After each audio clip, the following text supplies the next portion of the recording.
The greatest rivalry in sports is renewed. A three-game series from Fenway Park. The familiar faces are all here. It's Red Sox Yankees. Game 1 is coming up next.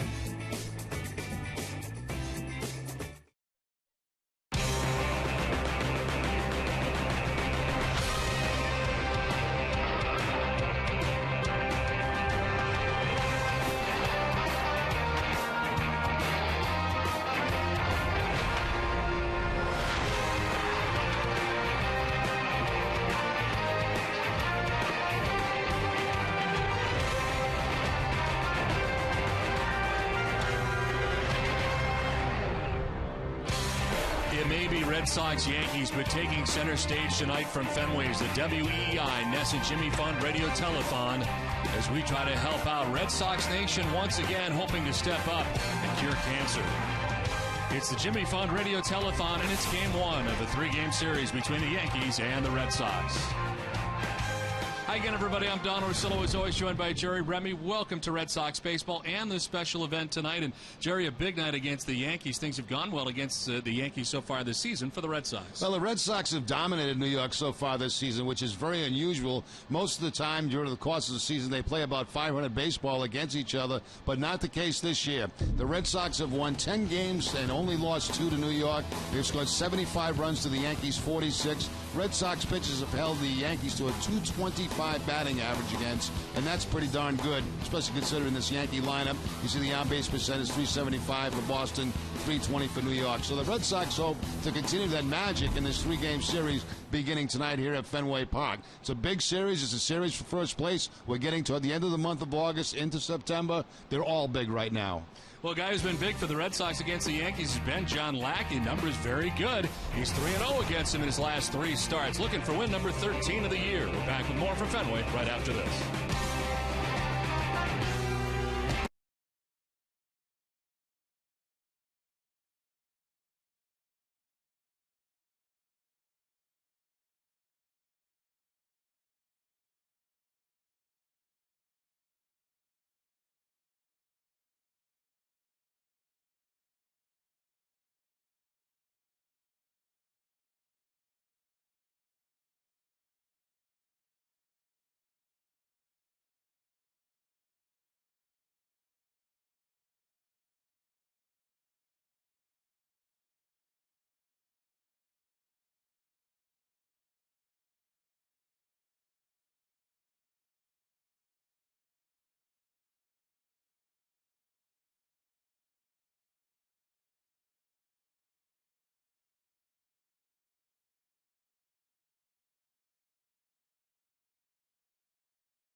Hi again, everybody. I'm Don Orsillo, and welcome back inside the broadcast booth. Well, tonight the Red Sox have to deal with CC Sabathia. He's got 17 wins coming into this game 1, but it's amazing he has struggled against the Red Sox so far in 2011. Maybe the only team he struggled against so far this year. Sabathia's first start against Boston this season came at Fenway Park on April 10th. He allowed only 1 run in that game, but still suffered the loss. Since then, things have gotten much worse for him against the Sox. In his 3 other starts, he's allowed 6 runs twice and 7 runs. The 0-4 record marks the first time in his career he's ever lost 4 games to one team in a single season.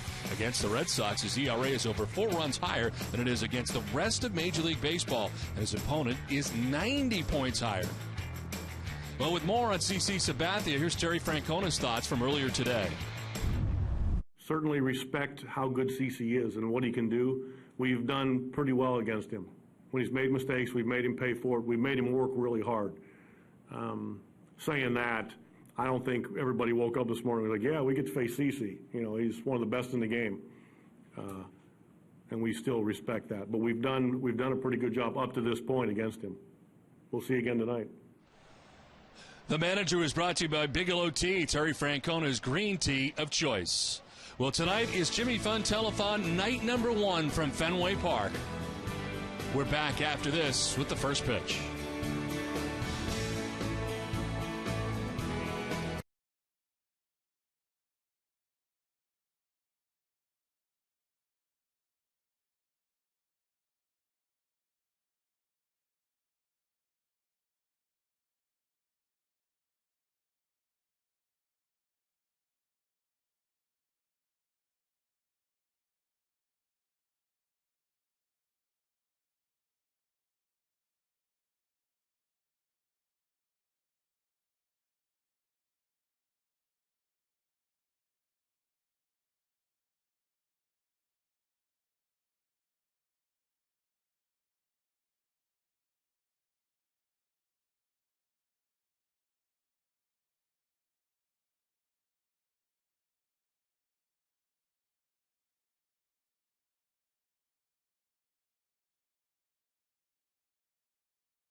AT&T, your New England Subaru dealers, Dunkin' Donuts, Toyota's official website for deals by Toyota.com, and by Southwest Airlines.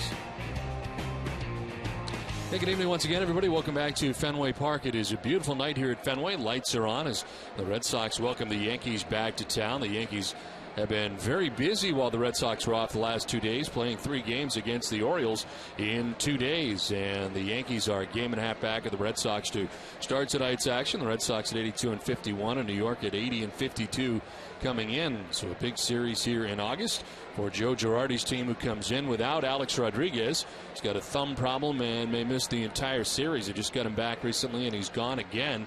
So a different looking Yankees lineup once again, although they played good baseball without him and have continued to pitch well, which I think, Jerry, was the biggest surprise coming into the season. I think when they started the year without a 4 and 5 starter and you saw Bartolo Colon and Freddie Garcia, you had to wonder about how they would match up starting pitching wise. You're exactly right, Don. That was the big question with this Yankee ball club, and it has turned out very well for them. And you know, with CC Sabathia at the top of the rotation and those guys doing the job at the back of the rotation, the Yankees have been a very successful baseball team. Also a very good offense, #1 in the league in runs scored.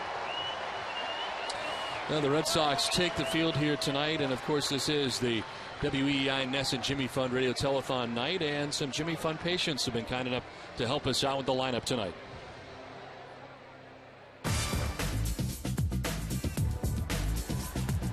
Thanks, Don. Hi, I'm Olivia of Southborough, leading off for the Yankees. The left fielder, Mr. Brett Gardner.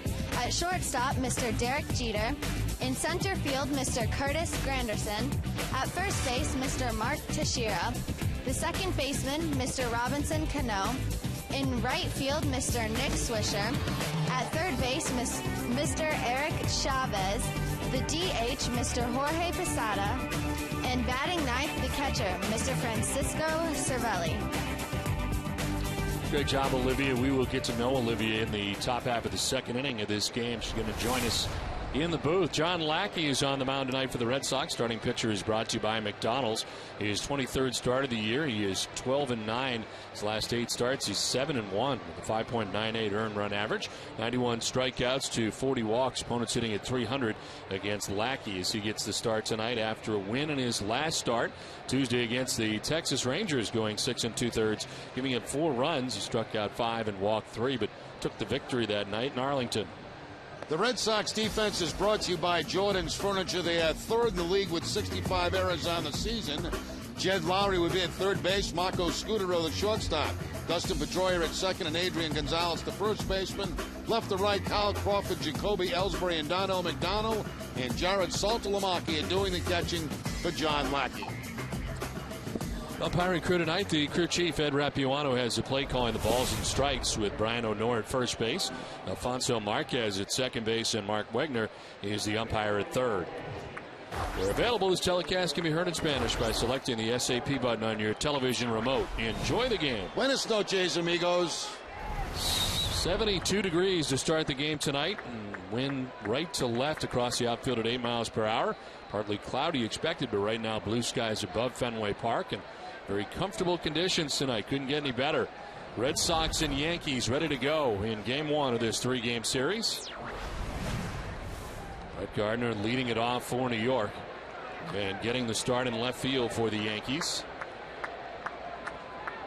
First pitch of the night from John Lackey is in there for strike 1, and we're underway. A .267 season for Gardner. 5 home runs and 32 runs batted in. The speedster for the Yankees. To center field. Out goes Scutero to make the running catch. Hung up long enough for the shortstop to get out there to secure out number 1. Just a little bloop there by Gardner. Looked like it might drop in for a second, but Scutero makes up the ground and makes the catch for the first out of the ball game. And a little flip to Jacoby Ellsbury to throw it around the infield.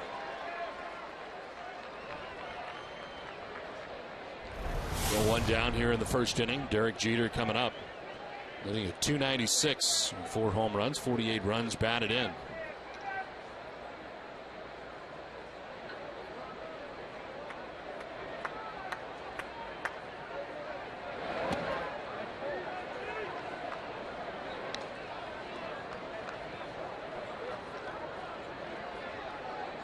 Over the last 15 games, Jeter hitting at .446, including 10 multi-hit contests. Hits it on the ground, this time to Scutero at short. Step to his right. 2 down.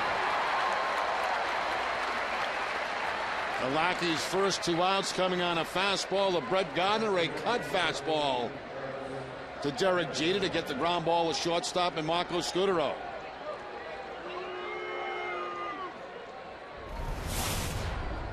So 2 down here in the first inning. Curtis Granderson coming up. That's at .276, 38 home runs and 107 runs batted in.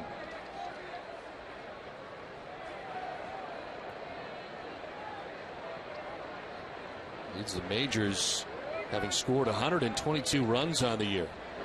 And a new career high in RBIs as well. 107. It's tied for the most home runs. That, I think, has been the most eye-popping of the numbers that jump out at you with Curtis Granderson. 38 home runs, and a lot of people talking about him for MVP of the American League. We got a couple of pretty good center fielders going after each other in this series, don't we? Sure do. Another MVP candidate out there in center field.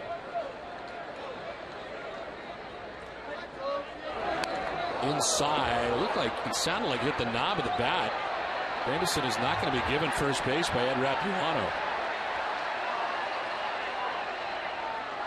Said all he heard was bat. He's telling him to take the glove off.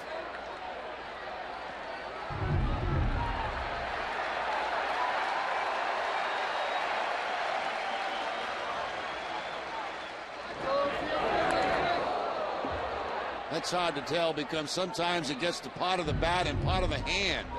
You could see Rapuano tell him, take the glove off, show me the bruise, and apparently he didn't see anything.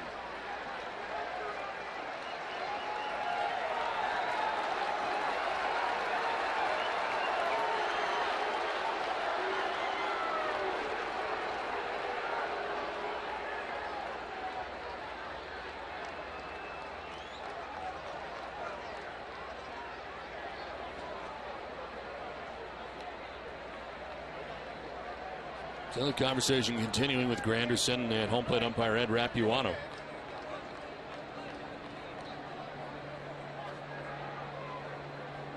It is 0-2. Alex Rodriguez on the bench maybe for the entire series. The thumb is a problem.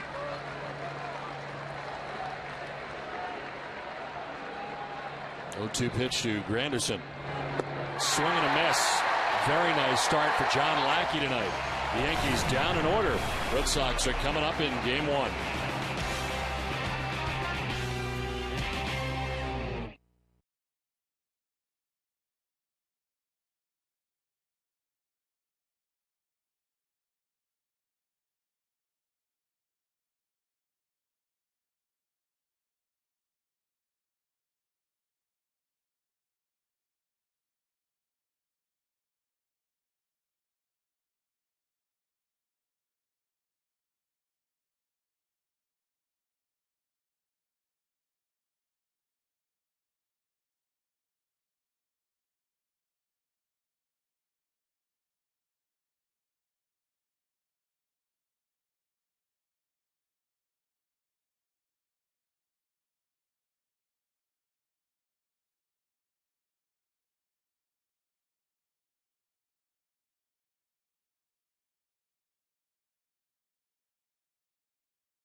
Starting lineup is brought to you by New England Chevy dealers, and again we have a Jimmy Fund patient helping us out.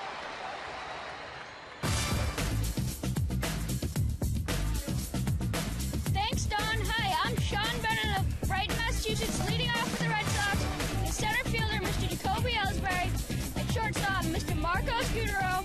First baseman, Mr. Adrian Gonzalez. Second base, Mr. Dustin Pedroia.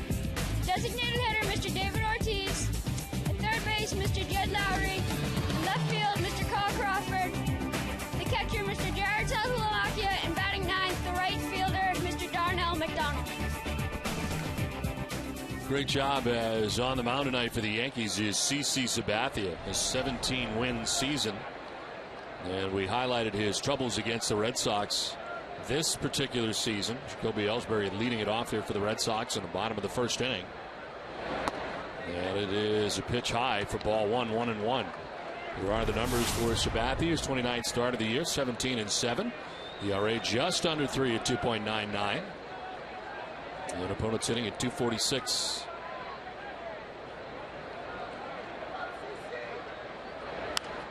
Fouled off to the left, and it's 1-2. Last start for Sabathia, no decision against the A's. 7 1/3, 3 runs, striking out 7, walking 1.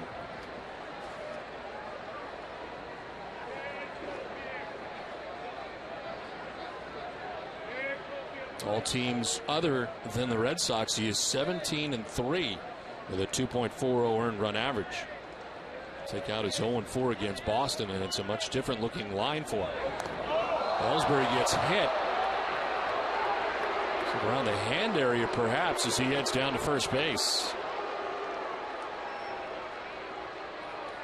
Well, there was a fastball inside to Granderson. That was a foul ball. This time with 2 strikes to Ellsbury, a fastball inside that gets Jacoby on the elbow.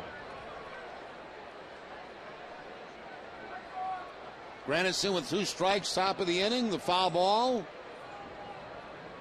And now Ellsbury gets one off the elbow with 2 strikes here in the bottom of the first. 4th member of the Red Sox, CC Sabathia, has hit this season.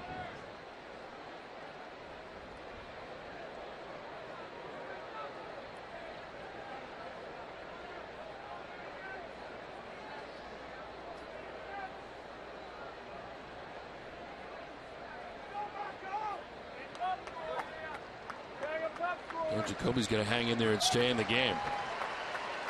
8th time Ellsbury has been hit on the season. And of course got drilled in the back in Kansas City, then missed the next 4 games. But he's aboard at first base for Marco Scutaro. See how fast Ellsbury tries to turn this into a double, as Scutaro hits at .270 with 5 home runs, 32 runs batted in. Toss to first, and Ellsbury back to the bag. We've seen Scutaro in this situation a lot of times attempt to bunt to get the man in the scoring position right away.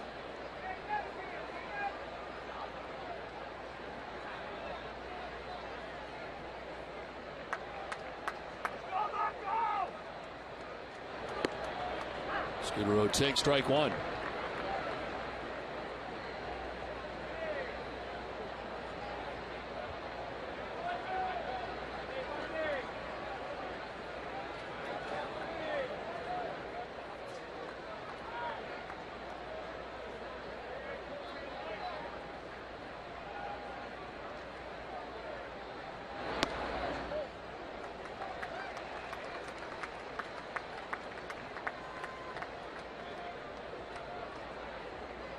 The Yankees have Sabathia going in game 1. They'll have Phil Hughes here tomorrow night, matched up against Beckett. And then A.J. Burnett and John Lester wrap up the 3-game series on Thursday night. On the ground to first base. Teixeira will try to start it. They go to second for 1. Back to first. It gets thrown away and run down by Teixeira. Ellsbury went in hard on Jeter, who got upended, and that throw did not go where Derek wanted it to. It looked like they were going to have time to turn over the double play, but watch Ellsbury go right into Derek Jeter, make him force that throw. It looked like Jeter had a little trouble getting the ball out of his glove and makes an errant throw to first base. Now, he didn't get a good handle on that baseball before he made the throw. And then he had Ellsbury on top of him to boot.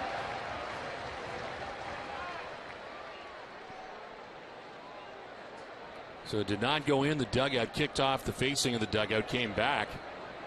So Scutaro's going to stay at first base. 1 down for Adrian Gonzalez.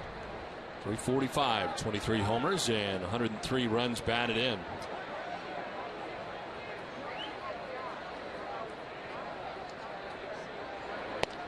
Gonzalez takes strike 1. One more look at that play at second base as Teixeira throws to Jeter. See Jeter having a little trouble, and then Jacoby Ellsbury takes the legs out from Derek Jeter after the throw is off.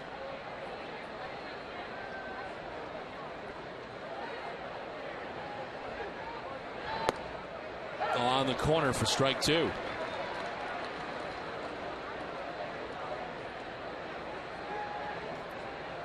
Gonzalez leads the majors with 345 average, 184 hits. Total bases 298.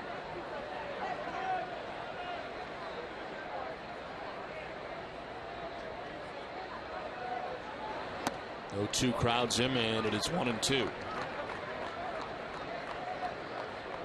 Player of the week .393 average for Adrian Gonzalez. 5 home runs in the week for Adrian. That was during a 3-game period in the midst of the week. Yeah, gone. He did. Capuano rings him up and a breaking ball away. First strikeout for CC Sabathia, 2 down. The only pitch inside that time was kind of a waste pitch to Adrian Gonzalez. Everything else away, and the breaking ball to put him away.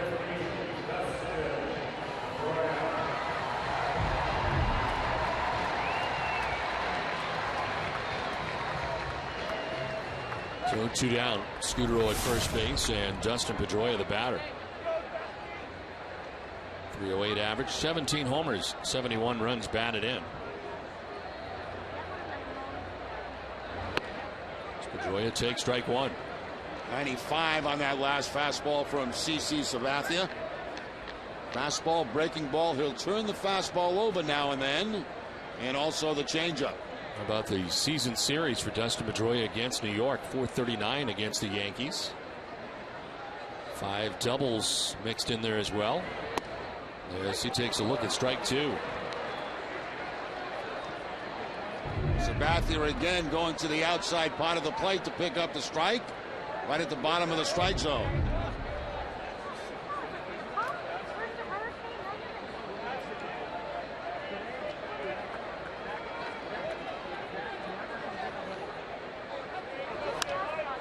Pedroia lifts it foul down the right field line, out of play. Red Sox baseball in Nesson is brought to you in part by Eastern Bank, the official bank of the Red Sox television network. Commitment, compassion, and love of the game. Find out what we're made of. EasternBank.com. 2 outs in the first inning. Marco Scudero at first base, held on by Mark Teixeira.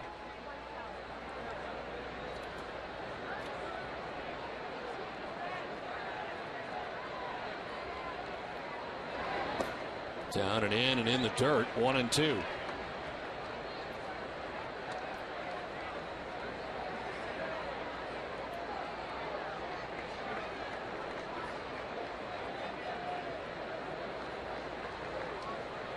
David Ortiz waiting on deck. Red Sox batting in the first.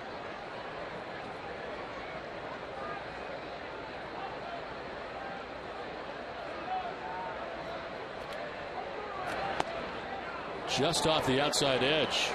CC took a step towards the dugout, thought he had that corner. And Cervelli held it on that corner for a long time. Very close, and I think Dustin got a break on that one.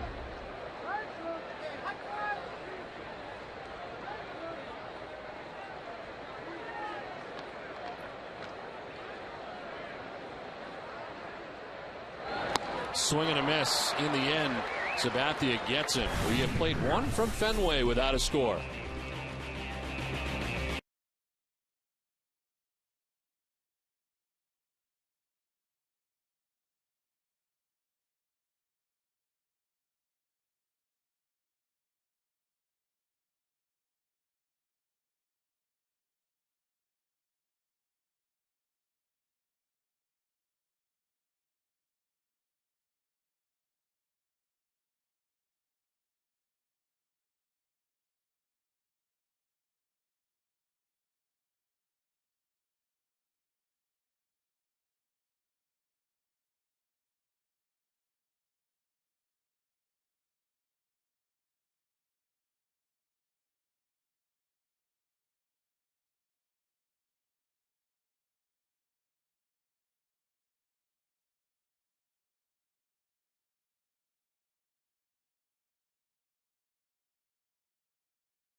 score from Fenway, and earlier we got the Yankees lineup from Olivia Pierce, who is 13 years of age, and Olivia has been kind enough to join us up here in the booth. How you doing? Good, how are you? Doing good. It's been a long day, huh? Yes. A lot of interviews.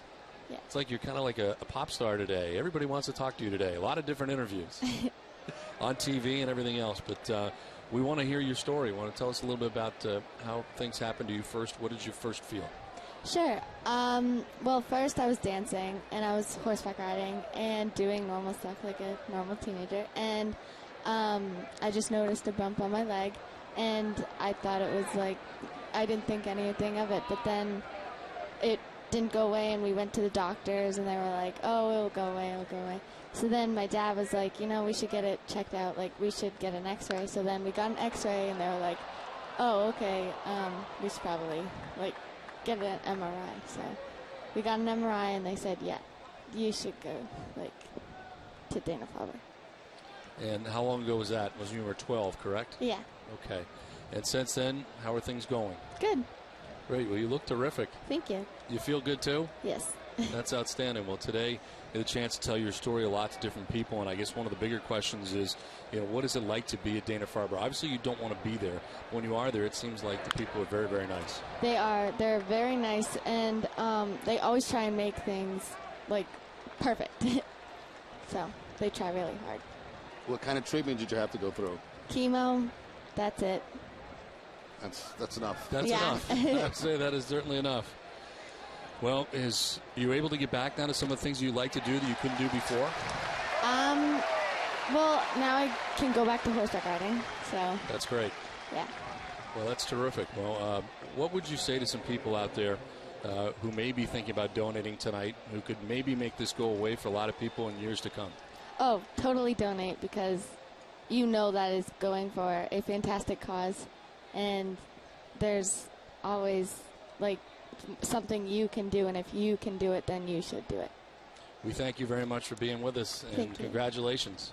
Thank you. You've been through so much, and we thank you for sharing your story tonight, and hopefully, again, Red Sox Nation out there will contribute tonight with a donation, as this one is tap foul. I understand you want to be a baker when you grow up. Is that true? Yes. Can you bake us something and bring it to the booth? I will. I will. Because we certainly will eat it. We do like that stuff. Right. She attends Trotter Middle School, and that had to be tough for you, too. Were you away from school at any point? I was away for more than half the year. So.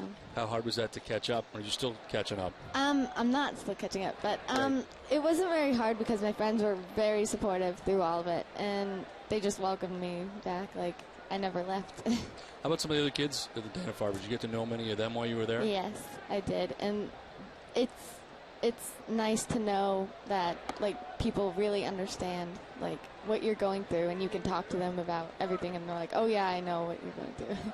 We've heard that before, because during the course of the year, the Red Sox, of course, during spring training, a group of kids come down then, and then a group of kids went to Pittsburgh as well this year. And the one thing you hear is that when they're together as a group, you know, they feel a little bit more together than they do maybe with some of their old friends in the past, because their friends in the past don't know what they've been through when the group does know from the clinic. So very much the case for you then, too. Yes. Well, it's been great getting to know Olivia here tonight, and we've heard so many different stories, and I think, Jerry, that's the big thing of this day. You hear the stories of the kids, and you realize you got to do something. Absolutely, and there's you got 2 days to do it, and it's off to a great start so far. Hopefully it continues. Well, Teixeira struck out, and it is now Robinson Cano as a count of 3-2. You have a favorite player on the Red Sox? Ortiz. David Ortiz. Yes. Okay. Can't go wrong with Big Papi. Did a great job in the lineup. Did you do it just once, or do it a couple times? I did it twice. Okay. Yeah. I do it sometimes 5 and 6 times. So. And I do this for a living. This one is fouled off to the left and out of play. Well, I'm sure you're going to be a star now. Go back to school. Everybody's going to want your autograph. Olivia, we thank you so much for coming up. Very nice to meet you. Thank you. Nice to meet you, too. Good luck with the rest of your interviews. I'm sure you have more. Nice to meet you. Nice to meet you, too. Well, we thank Olivia Pierce. She's 13 years of age. Did a great job here tonight. 3-2 pitch to Cano, who's fouled off down the left field line out of play. Again, if you would like to donate, here's the number. Make a gift at 877-738-1234. And this is night one of 2 nights, of course, here at Fenway Park. Telethon going till midnight tonight, and then again all day tomorrow into the game, and tomorrow night again. 3-2 pitch is outside, and a walk for Cano, first base runner for New York. The first out of the inning came on a strikeout to Mark Teixeira, a fastball from John Lackey. Like a foul tipped into the glove of Saltalamacchia, and now he fouls it up with the walk to Robinson Cano.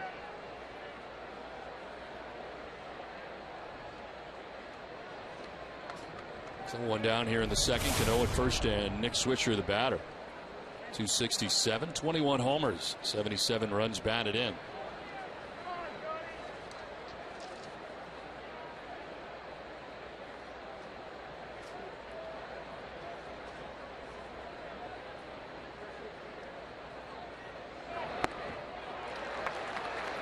Swisher with the 21 home runs is only one of 3 American League players to hit at least 20 home runs in each of the last 7 seasons. He's been remarkably consistent in that regard. He joins Paul Konerko and David Ortiz, who've all hit 20 or better in the last 7 years.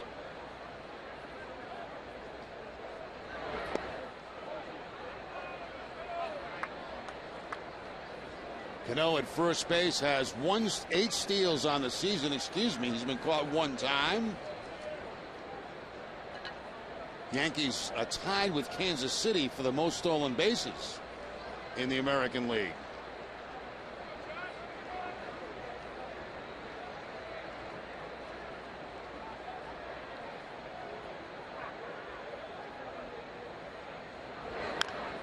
Chopped down the first baseline foul, and it is 1-2.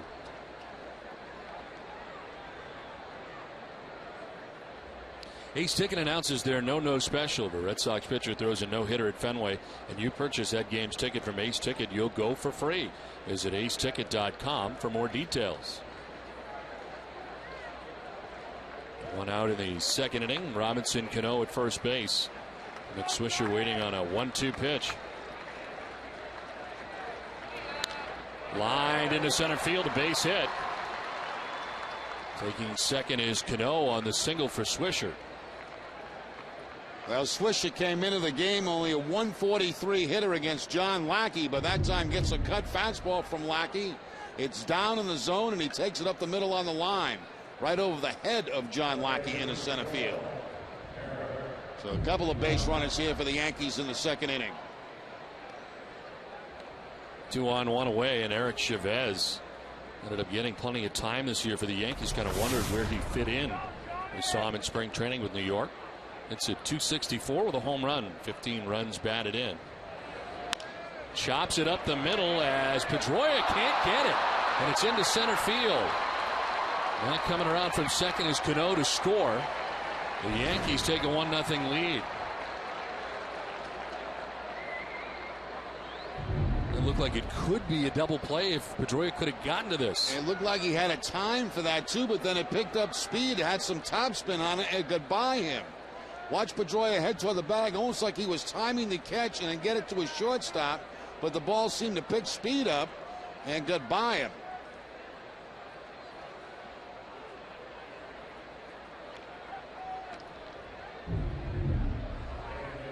So it gets through, and Swisher ends up at third base on the RBI single for Eric Chavez. Run in for New York, and Jorge Posada the batter. Yankees DH at 241, 12 home runs, 39 runs batted in. Since June the 5th, in 43 starts, Posada's hit at 301.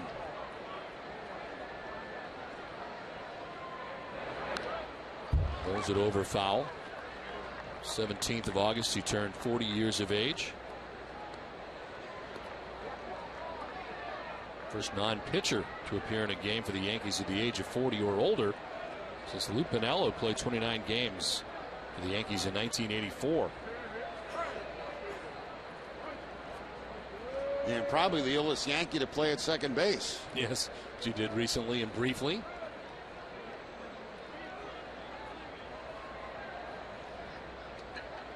Former teammate of Joe Girardi's.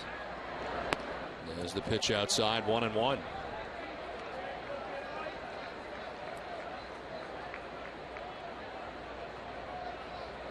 Along with Derek Jeter and Mariano Rivera, Posada became the first trio of teammates in Major League Baseball, the NBA, the NFL, or the NHL history to play together in each of 17 straight seasons since 1995.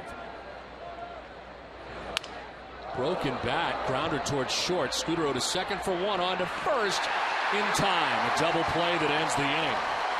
But the Yankees strike first and take a 1-0 lead at the end of an inning and a half.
Your name into the history of America's most beloved ballpark by getting a personalized commemorative brick. Your unique message will be engraved onto a brick that will be placed inside ballpark concourses Gate B or Gate C. You'll also receive a free replica of the brick with a custom case to proudly display in your home or office. Visit RedSox.com bricks to get your brick today. Last half of the second inning at Fenway Park. Yankees strike first. They take a 1-0 lead as David Ortiz takes a look at strike one. David at 311, 27 home runs, 86 runs driven in.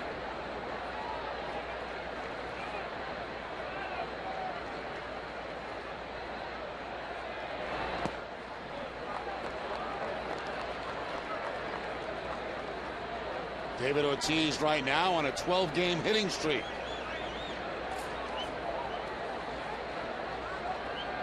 Yankees not into a full shift as they lead Jeter on the left side of the infield, but Cano in short right as David takes ball two. Yankees one of the few teams that don't go into a full shift against David Ortiz. Jeter usually stays home at that shortstop position, but does play him to pull.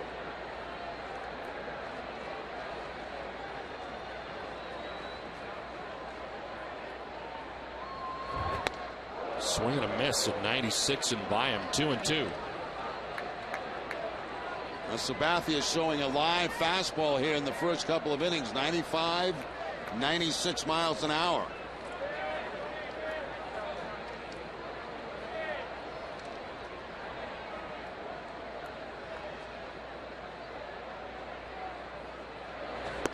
It's outside. Well, David has been hot. You mentioned the 12-game hitting streak coming into tonight's action. The temperature gauge reflects that. He's up to 107. Remember, the starting point is 72 degrees, and David has been very hot, as the temperature gauge illustrates.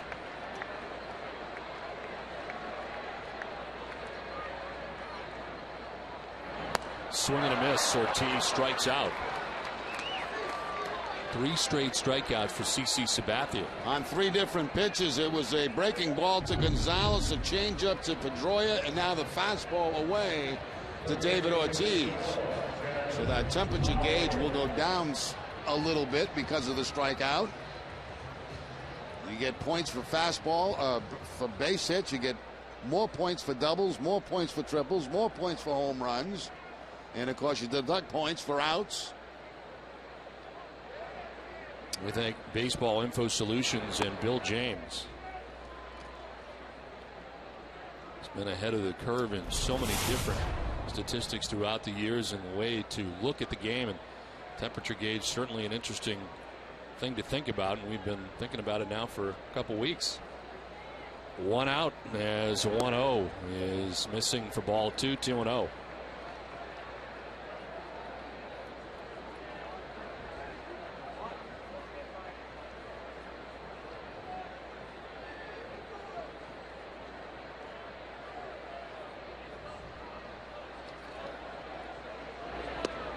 Is framed by Cervelli. Looked pretty good, but it's ball 3.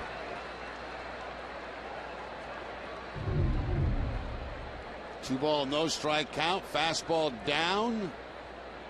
Looked like right at the bottom of the strike zone, but not getting a call of Sabathia. On the corner, and it's 3-1.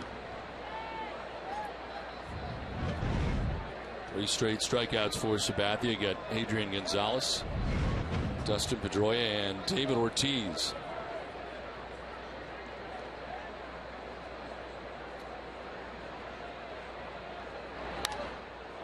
Fouled off to the right, now to play. Follow every moment of the Red Sox season at NESN.com/Red Sox. Share your opinions, follow live updates from the ballpark, and get the latest team news. Join the conversation. The #1 Red Sox news site in New England, NESN.com/Red Sox. 3-2 pitch to Jed Lowry. Up the middle, Cano won't get there. It's into center. First hit of the night for the Red Sox belongs to Jed Lowry. Let's check in with Heidi. Don Clay Buchholz took a big step forward in his rehab today. He made 25 throws from 60 feet, and he said he didn't feel any pain. Mikey has a plan laid out, and I'll look over that with him tomorrow, since it's going to be an off day of throwing. And then, it's going to be a feel thing. If I feel like I can do more, and I'm not restricted or anything, then we can take a step forward. If I feel like I'm a little stiff or something's starting to crank up, then take a step back. So it's basically a feel thing on my part.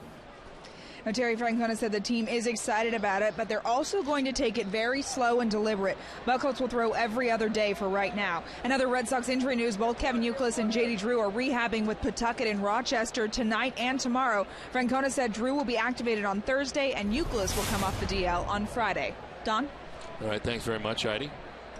1 out, 1 on here. Carl Crawford batting. Swinging a foul tip, and he's down 0-2. It's part of our key matchup, brought to you by New England Honda dealers. .313 average against CC Sabathia.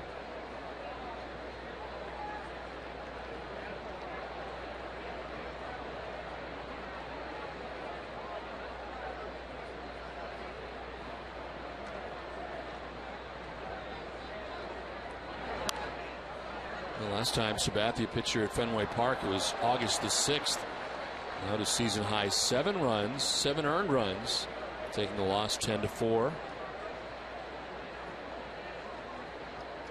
2 runs in the 3rd inning and 5 runs in the 4th. There he is in the 2nd with 1 out and 1 on. It's an 0-2 to Carl Crawford. It's outside, 1-2. Similar pitch right there that got Gonzalez back in the 1st inning for a strikeout. This time Crawford is able to stay off it. Breaking ball down and away.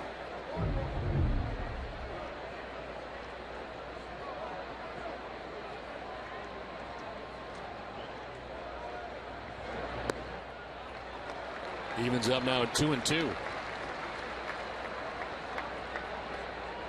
Last year, Sabathia was 21-7, a 3.18 earned run average. 34 starts for the Yankees. His first career 20-win season. He's got a chance for another here. Tonight is looking for win number 18. In the dirt, kicks away, and headed to second is Lowry. Now again, Crawford able to stay off that breaking ball away, and this one deflects off Savelli. Probably go as a wild pitch, and Lowry gets in a scoring position at second base. It is a wild pitch.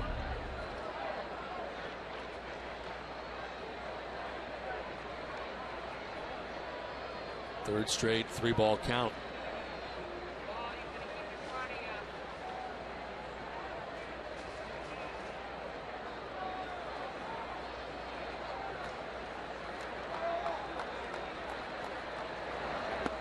Crawford will take the walk. First walk given up by Sabathia.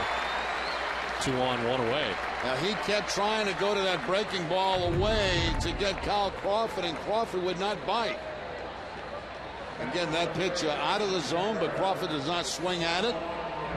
So the Red Sox have men at first and second with 1 out. It's only the 19th walk of the season for Carl Crawford. 2 on, 1 away for Jared Saltalamacchia.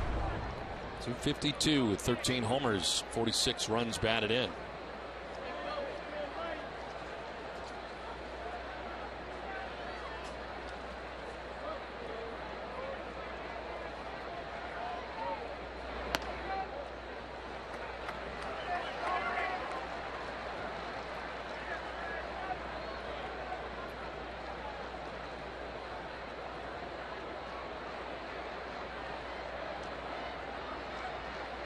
Saltalamacchia ranking 3rd in the majors and 2nd in the AL in slugging percentages among catchers.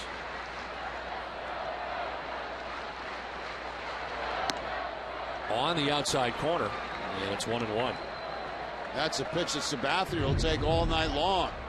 Fastball away, looked to be outside, was outside, but gets the strike call.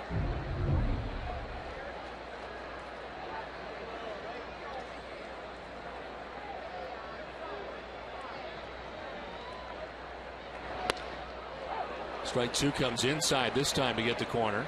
Saltalamacchia sets up to Ed Rapuano. 80th start of the year for Saltalamacchia behind the plate.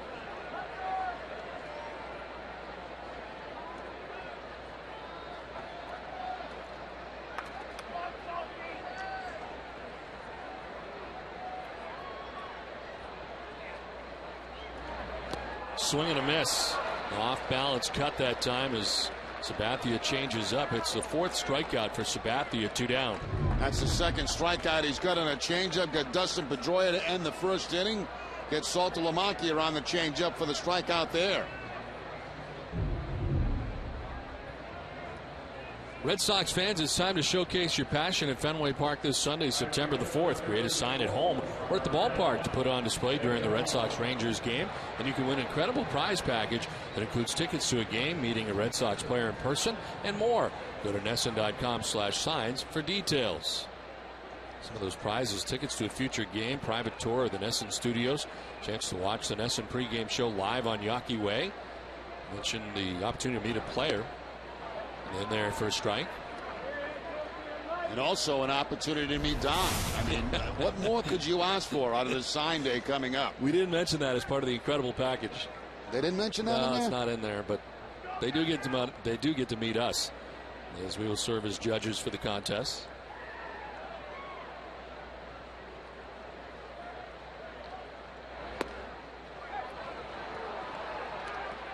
Oh, 1-2 the count. Darnell McDonald hitting under 200 at 192. 5 home runs, 18 runs batted in.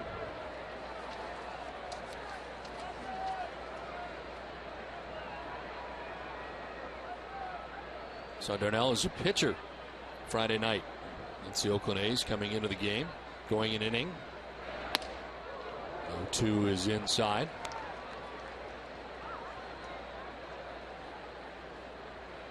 Started in center field in the absence for Jacoby Ellsbury, the 20th through the 22nd, after Jacoby had been hit in the back against Kansas City. Darnell took over in center field for the next 3 days. He's in right field tonight. 2-2.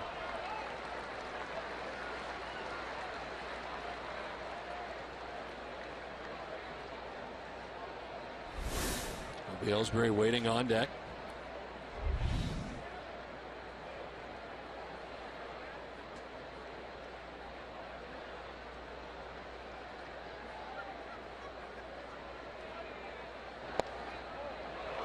Ball 3, full count.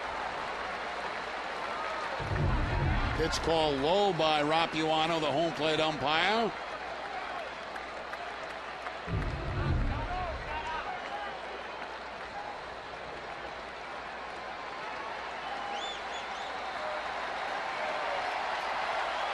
Third full count of the inning for Sabathia. First and second, 2 down, 3-2 pitch. Swinging a foul. That pitch just about in the same place, and Darnell figured I better swing at this one. Don't want to take my chances 2 times in a row. Foul tip by McDonald keeps it alive at 3-2.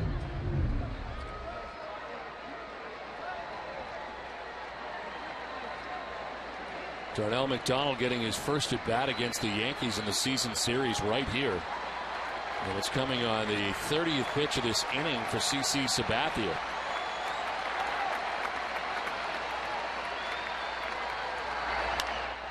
Line foul. Well, coming up next inning, Eddie Watney was someplace that looks rather familiar. We'll see it coming up next inning. This was before the game.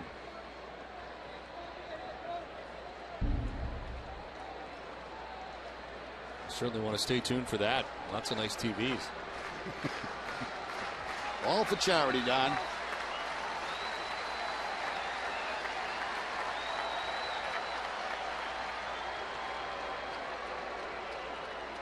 Well, Cervelli's going to go out and talk to Sabathia and get ready to deal with the 8th pitch of this at bat.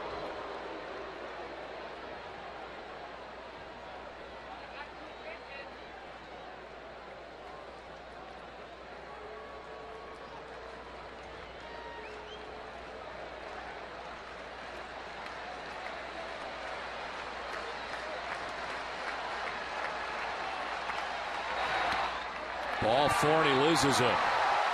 Darnell McDonald with a walk, second walk of the inning, given up by Sabathia. Bases loaded, 2 down. That's a couple of very tough pitches that Darnell McDonald laid off in that at bat. A couple of pitches that probably could have gone either way.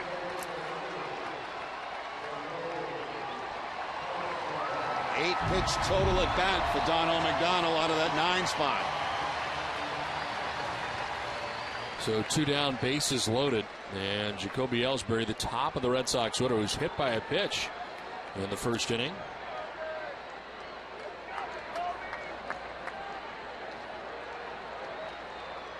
Now wearing a guard on that elbow where he was struck, as he takes strike 1.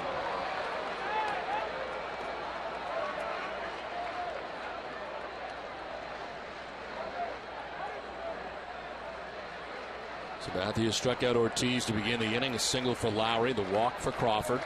Struck out Saltalamacchia, but then walked McDonald. Ellsbury chops it right side. Cano plays the high hop, and Sabathia gets out of the jam. Red Sox leave them loaded. We play 2-1-0 New York.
AAA roadside assistance can save the day, and your AAA card can help you save every day. Call 1-800-JOIN-AAA or join online at AAA.com.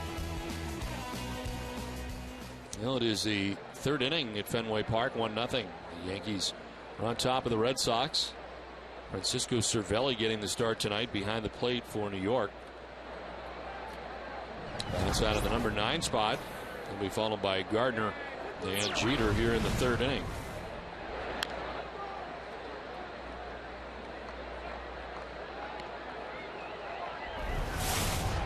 Cervelli at 274, a home run, 18 runs batted in.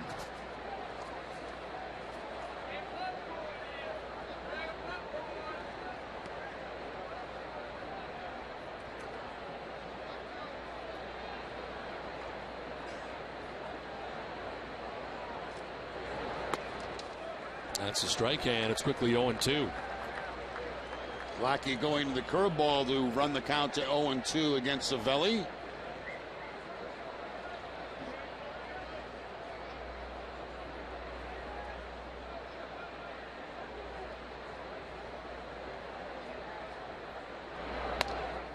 Up and away, and it's 1-2.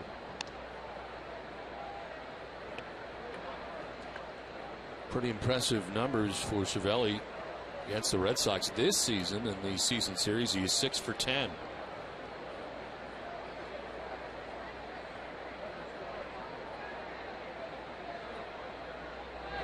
One-two is fouled off down the right field line, out of play. I think a year ago I nicknamed him the Pest. Yes, I believe so. Against the Red Sox, and that's exactly what he had been.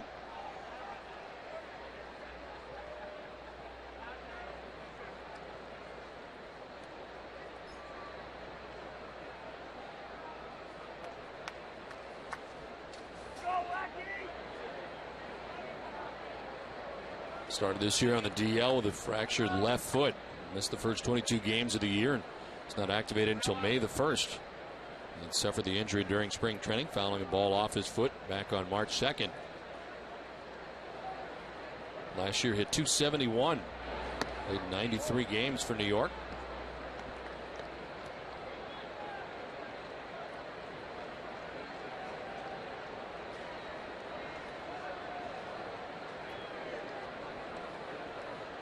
This year, however, Russell Martin arrived on the scene, and he's gotten the bulk of the time doing the catching for New York. Broken bat, looper to center field. Ellsbury coming in hard to make the running catch. Well, as promised, Heidi Watney had a chance to head across the street before the game. Let's take a look. Well, Don, I'm just outside the ballpark at Jerry Remy's restaurant. They're getting involved in the Jimmy Fun Telethon by having their own party. They're asking for $1 minimum donation as a cover charge to get in. They're also selling raffle tickets. They've gotten some great prizes donated. They're raffling them off every hour here. They're going to do it today and tomorrow, so stop on by, have some great food, make a donation for a great cause over here at Remy's. Don? All right, Heidi, thank you very much. This is the current tote board number right now. 743,339, and we'd like to get that number a lot higher tonight and tomorrow. Number is 877-738-1234, and is up there on the screen in the upper left. Gardner takes the curveball for strike one. I'm sure the fans that visited the restaurant pregame and postgame will be very generous, as they always have been. On another note, looks like business is booming. The Yankees are in town. It's always good.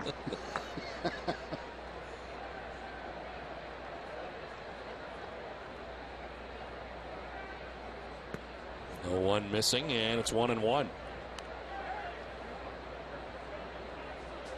I was glancing out at that scoreboard for the Yankees score. Just looking out there for the Yankees score. Don't have to worry about that tonight. They go head to head. Next 3 nights we can watch it right here. It is right in front of us. The inside for ball 2. You know, it's funny. We start, I know I do. I start early in the season watching it. I mean, I watch the scoreboard all the time. Yep. See what the Yankees doing, see what Tampa Bay's doing, the teams in our division. Right. Every night. It's just sort of habit.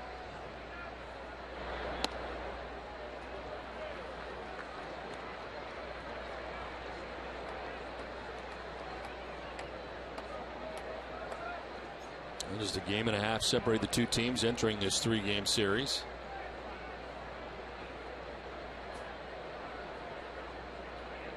Rays have dropped down now 9 games back of the Red Sox in the American League East. 3-1 is a foul ball. He turned on this. It's a full count now. For every Red Sox game that goes into extra innings where the Red Sox get a save, CVS Pharmacy will donate $500 to Children's Hospital Boston. CVS Pharmacy is the official pharmacy of the Boston Red Sox.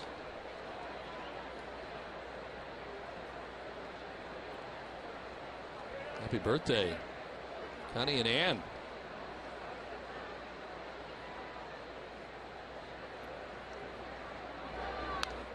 Foul to the screen, still 3-2.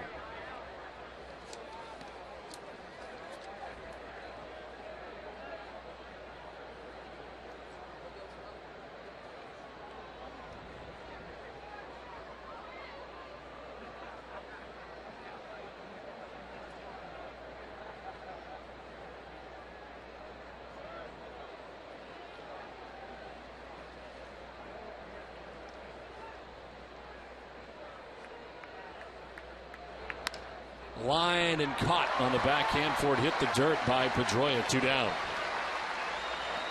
That ball hit very hard by Gardner, but Dustin Pedroia right down there with it. Gets down close to the ground, makes the catch before the ball hits the dirt, shows it to the umpire, and gets the out call.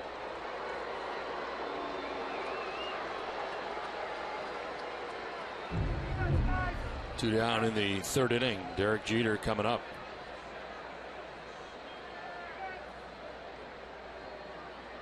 Jeter grounded out to shortstop in the 1st inning. He's 0 for 1.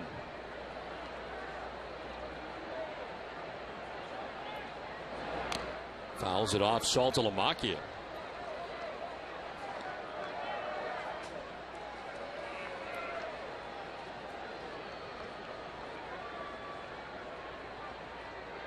Jeter did not play in last night's game at Baltimore. Scratched from the lineup prior to Sunday's game 2 at Baltimore with a right knee contusion. But in there tonight, start the series. A-Rod is not. Thumb problem. May miss the entire series. So Rodriguez, before the game, running sprints in the outfield, had some kind of protective guard on his thumb. Obviously did not take batting practice. There it is.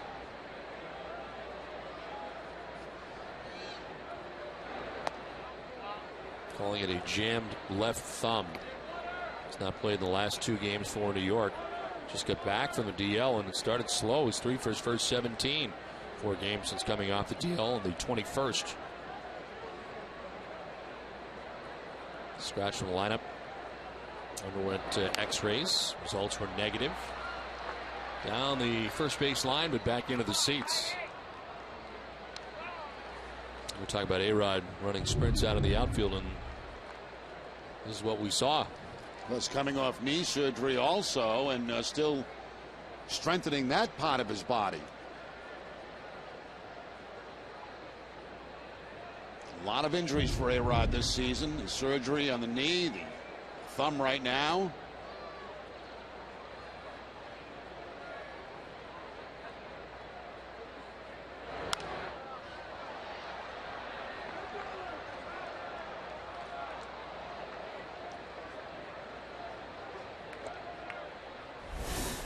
Curtis Granderson waiting on deck.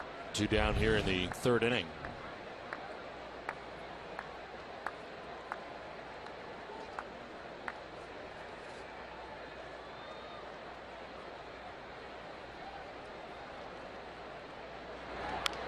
On the ground softly towards Scudero at short. He gathers and throws in time to get Jeter.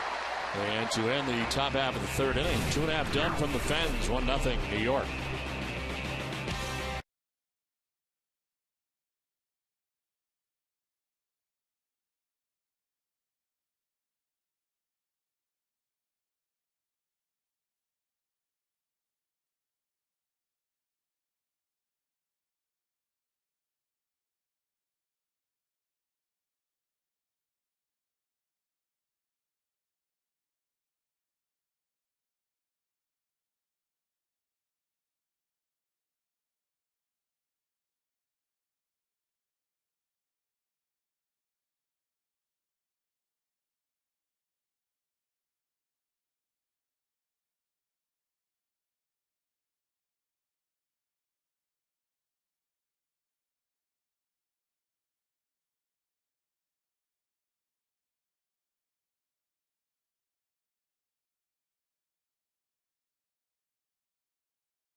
Bath Centers, the showrooms of FWF. Find a showroom near you at frankwebb.com.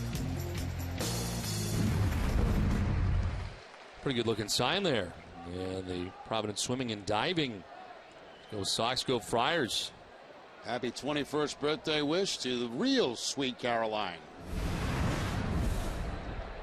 Last half of the third inning, it's 1-0 New York. And Marco Scudero takes strike one. That's the type of sign that would be in contention. Yes. On Sunday. Well put together. A little bit of everything. Scudero, Gonzalez, and Pedroia to bat in the third inning. And a pitch that misses up. It is 1-1.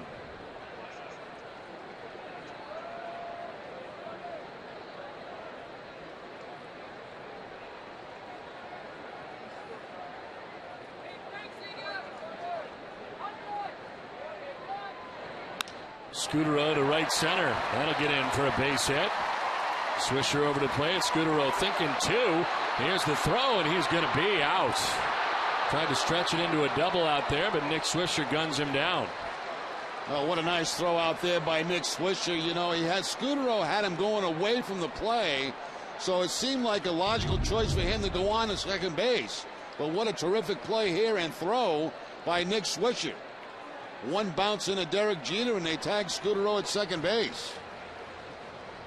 They say you don't want to make the first out of the inning at second base, but the fact is, you know, that was an opportunity, I thought, for him to get there. It just took a good play to get him. 9th assist for Nick Swisher. One out in the third. Adrian Gonzalez takes strike one. He struck out in the first inning.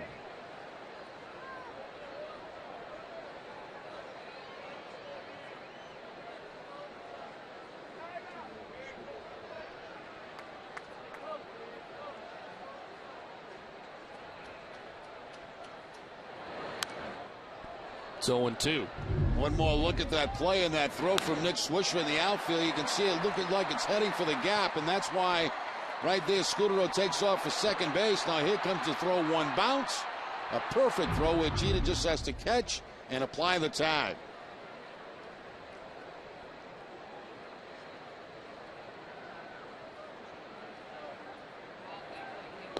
Swing and a miss. Gonzalez has had a tough time tonight. Some tough swings against CC Sabathia. Second time he struck out, 2 down. Both times it's been on this breaking ball, too. That's been away from Gonzalez. It's like once Sabathia gets ahead of him, he's going to that outside part of the plate, off the plate, to see if he can get Gonzalez to chase it. 2 down for Dustin Pedroia. He struck out swinging in the first inning. He's 0 for 1.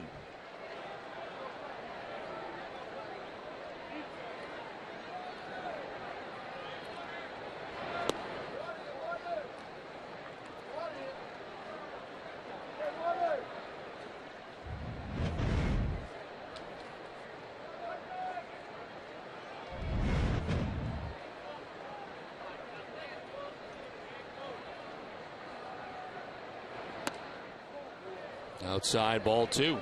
This covered telecast presented by authority of the Boston Red Sox may not be reproduced or retransmitted in any form. The accounts and descriptions of this game may not be disseminated without the express written consent of the Boston Red Sox. 2 outs in the third inning. Pedroia ahead in the count, 2-0. And a ground ball left side. Jeter's not going to get there. Into left. Third hit of the night for the Red Sox. First for Pedroia. Pedroia now on a 4-game hitting streak as he takes that fastball from Sabathia, gets it by Derek Jeter to pick up the base hit. They wanted to go away. This ball stayed middle of the plate, and Pedroia picks up the ground ball base hit with 2 outs. Pedroia now 19 for 43 against the Yankees this season. There's a 2-out base hit here in the third inning. Here's Big Papi.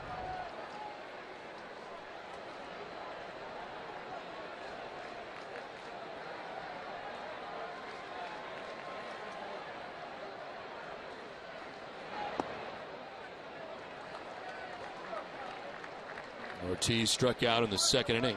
CC Sabathia has 5 strikeouts through 2 2/3 innings.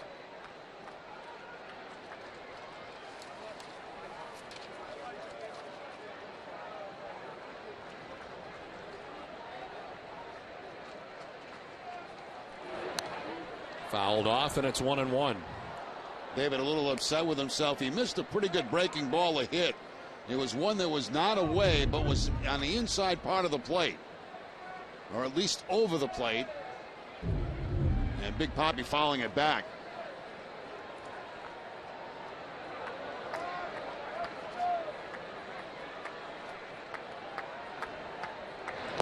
Swing and a miss. Tardy on the fastball at 95. He got a piece of it, foul tipping it. 1-2.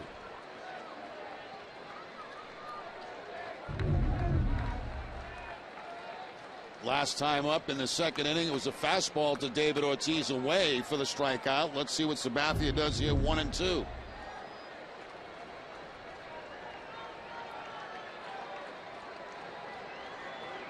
It's like a throw to first base.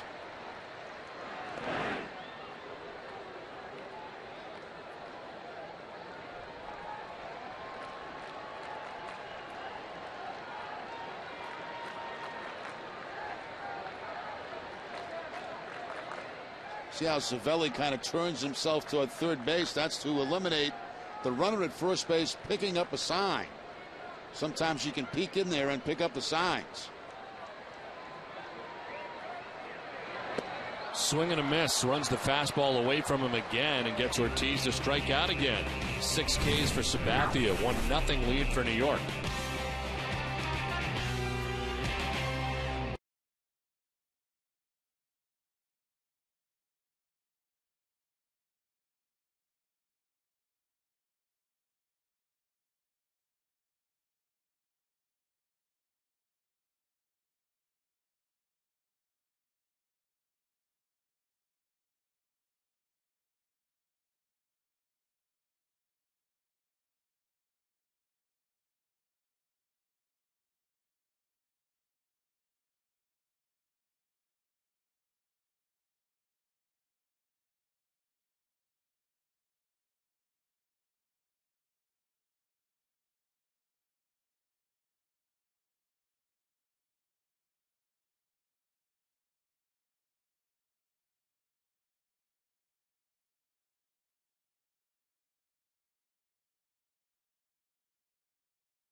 The active leader in losses against the Red Sox.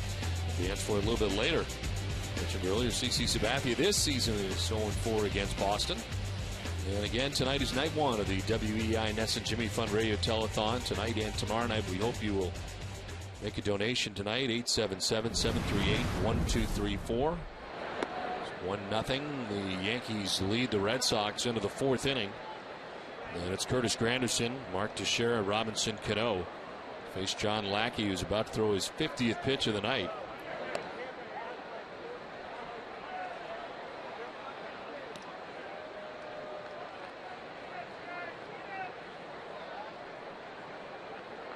Lackey fresh off a 1-2-3 third inning. Also had a 1-2-3 first.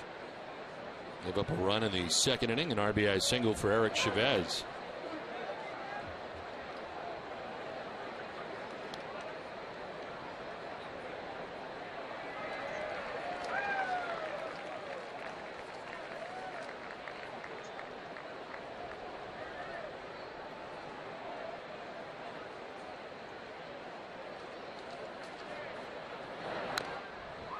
or foul, and it's 2-2. New number on the toe board right now, 794,287. Patty will have a special guest here in just a couple of moments. It's a 2-2 pitch. It's up high, ball 3.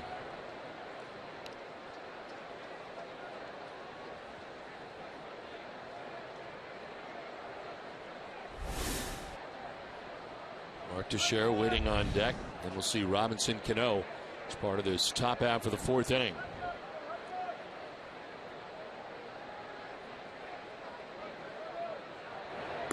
Ball 4, and he loses him. Leadoff walk for Curtis Granderson as we send it down to Heidi.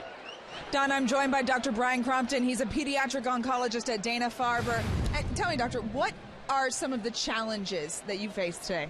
I think, one of the major challenges, as you've seen by seeing all the kids come through today, is how intense and brutal some of our treatments are. I think we're doing a great job treating most of our kids, we're curing most of our kids, but what we really need is the opportunity to do the research, get it done fast, and find new cures that aren't nearly as brutal as the chemotherapies that everybody knows and hears about.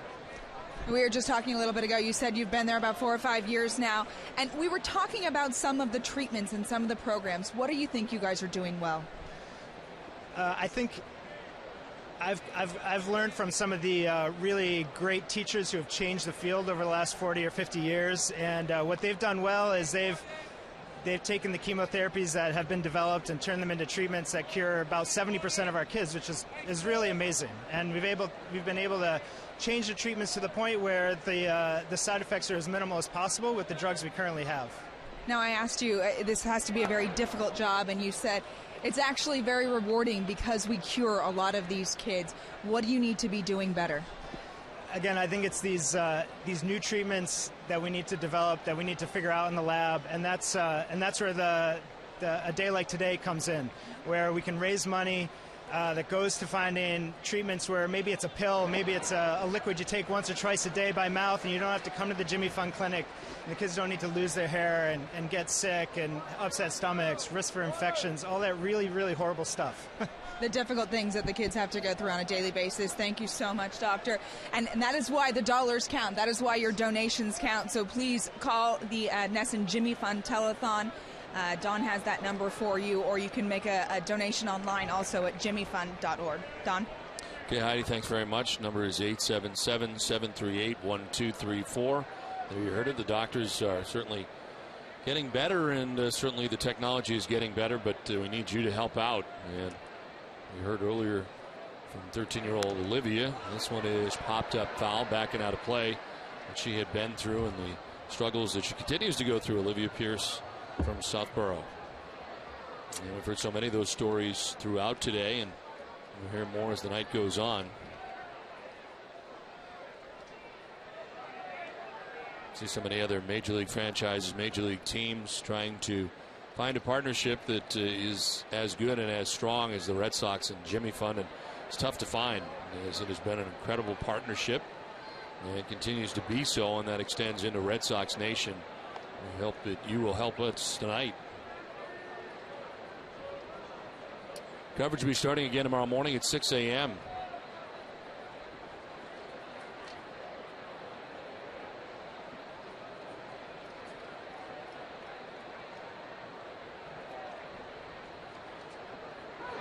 Two is fouled off, still 2-2. Granderson over at first base. Not only does hit home runs, but he steals bases, 24 of them on the season. He has been thrown out 10 times. Don mentioned earlier, 122 runs scored so far this season for Granderson. He leads the American League in triples too. He's got 10 of them. The categories that he is near or at the top of are pretty incredible, and it has been an incredible year for him. And I think the one thing that jumps out at me really is the home runs, though. He's powered up in a big way. He's tied with Jose Bautista for the most home runs, both with 38. Granderson leads in RBIs with 107. We watch him every day, Adrian Gonzalez. He's got 4 more RBIs than Adrian.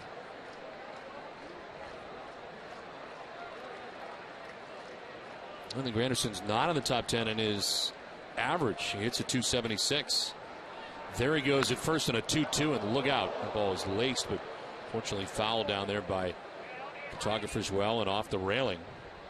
A 2-2 slider that time that Teixeira gets out in front of and rifles one in foul territory. As Granderson was off with the pitch. There's the breaking ball from Lackey, and Teixeira pulling it foul.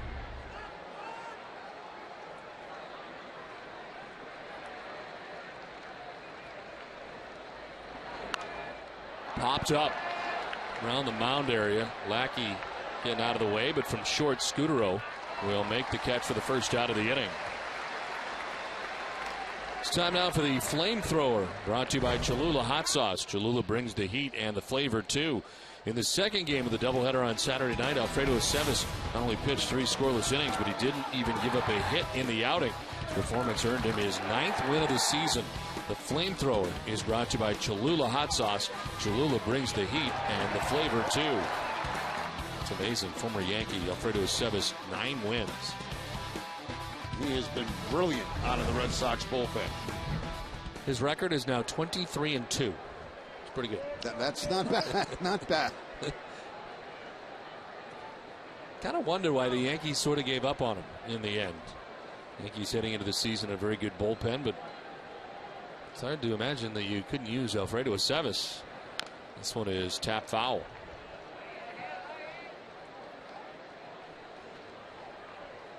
Cano walked and scored in the second. I think there were some questions about Aceves medically coming into the season, but he's been good. There have been no problems in that regard at all. No, it's been very steady since day one.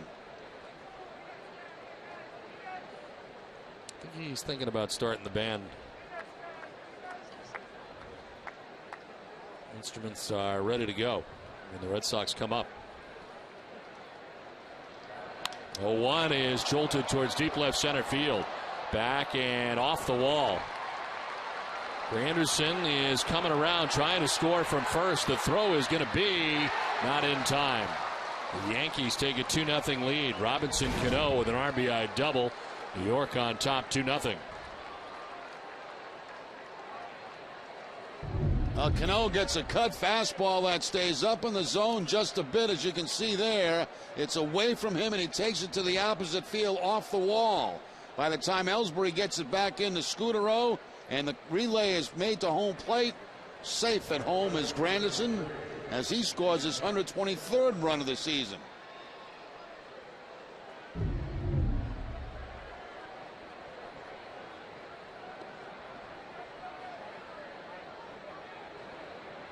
Tied for fifth now in doubles in the American League as he drives in the run. He's tied with Miguel Cabrera and Michael Young. As Nick Swisher steps in. He had a single in the second inning.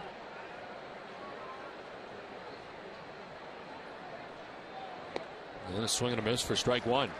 Lackey has 2 walks on the night, and both those walks have scored. Walk back in the second inning to Cano, and a walk to lead off this inning to Granderson.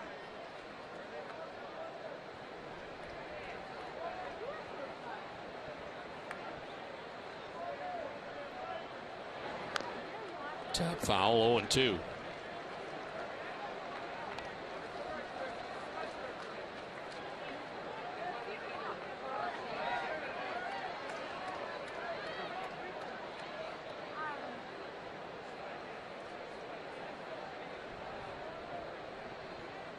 Swisher in the 4th year of a 5-year contract that was signed with Oakland. But has now had 2 stops since Oakland. Midst of the same deal, the White Sox and now the Yankees. This one fouled back, still 0-2.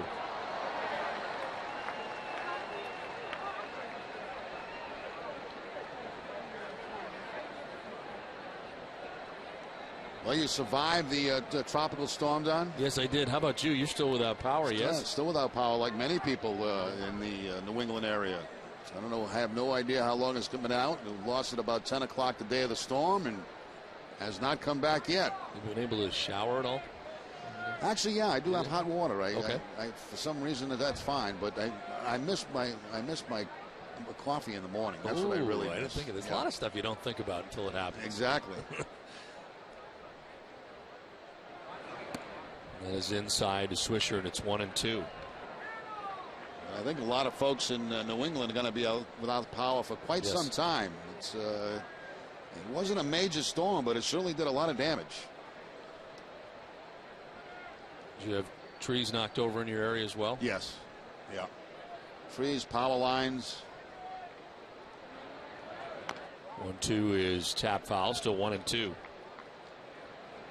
I know we left here Saturday night after the day-night doubleheader. We certainly had a lot of rain already, and a lot more came.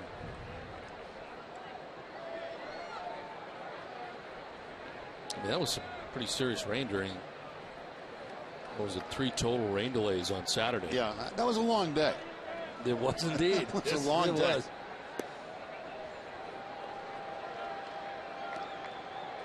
But the Red Sox won both games of the doubleheader and then enjoyed 2 days off.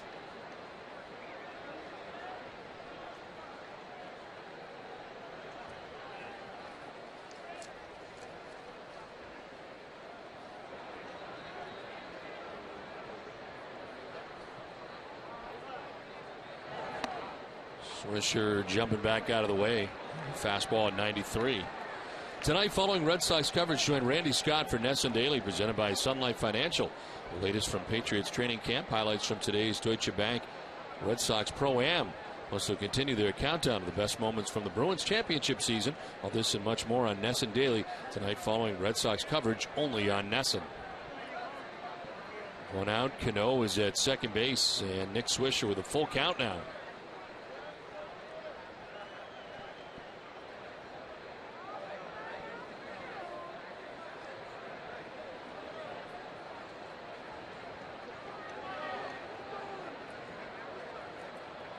Time called, and Saltalamacchia headed out. And Lackey going back and forth here a little bit. Can't seem to get on the right page, same page as far as what Lackey wants to throw in this situation in the 3-2 count.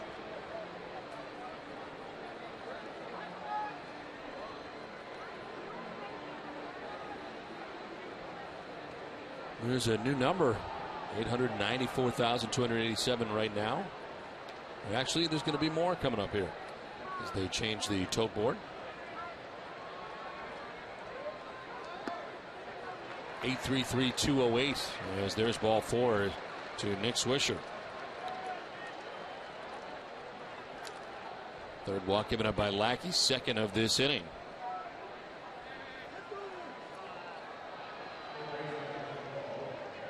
So 2 on, 1 away, and Eric Chavez, who knocked in the first Yankees run in the second inning, singled to score Robinson Cano.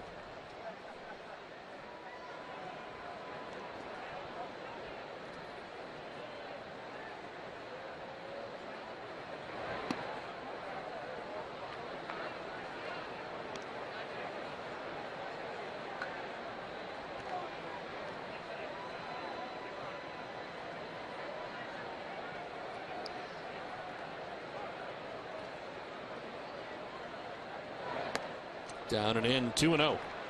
And this will bring Saltalamacchia out. Lackey walks Swisher, now falls behind Chavez. When the Sox win, you win. Buy any lobster sandwich at D'Angelo the day after a Sox win and get a free small sandwich on your rewards card. See participating stores or D'Angelos.com for details. Well, Terry Francona tonight is not working with his pitching coach, Curt Young. Thoughts go out to Curt Young's family. Curt's dad passed away just the other day, and Curt is away from the team right now. Pitch in there for strike one, 2-1. So again, our thoughts to the Young family. Gary Tuck will be taking over as pitching coach in the dugout in the absence of Curt Young. Again, our condolences to the family.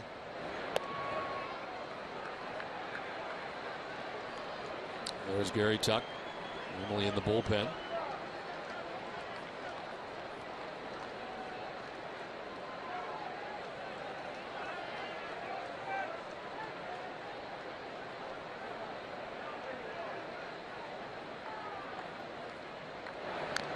Swinging a foul, full count. Lackey going to the curveball there on the 3-1 count and had an off-balance swing from Chavez, who I'm sure was sitting on a fastball in that situation. There's the curveball from Lockey, fouled off by Chavez. Amazing how many injuries Chavez has had over the last few years, limited to 33 games with the A's last year. This is back up the middle and into center field, a base hit. Cano's being waved around. He will score the Yankees' third run of the night. Throw back in, gets through 4 Red Sox before it is finally knocked down by Saltalamacchia. Chavez has his second RBI single of the night, and the Yankees have a 3-0 lead. John, you mentioned he's been a very valuable player for the New York Yankees, and tonight playing third base, he gets a curveball again, this time on the 3-2 count and right underneath John Lockey in the center field.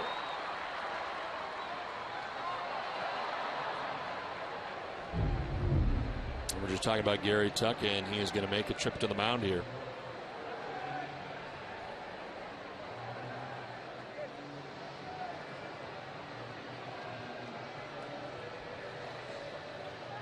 Follow the Red Sox at the MLB.com at-bat 11 app for your iPhone, iPad, Android, or BlackBerry. The live audio pitch-by-pitch tracking, video highlights, and more. Text at-bat 31826 or visit RedSox.com for details. One out here in the 4th inning. Yankees have scored twice. Have runners at first and second. And Jorge Posada is coming up. He bounced into a 6-4-3 double play in the 2nd inning.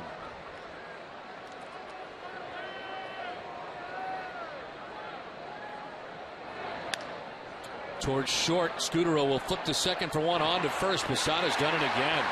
Second time tonight. They go 6-4-3 to end an inning. The Yankees get a pair and lead it 3-0.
Leader in losses against the Red Sox.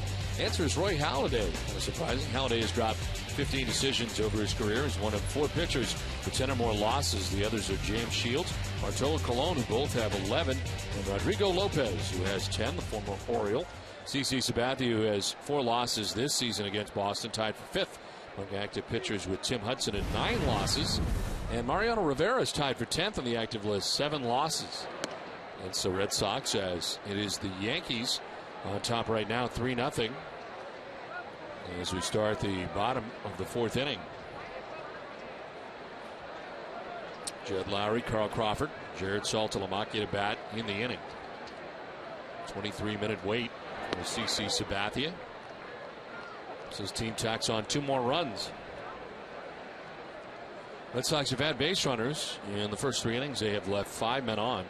That includes the bases loaded in the 2nd inning.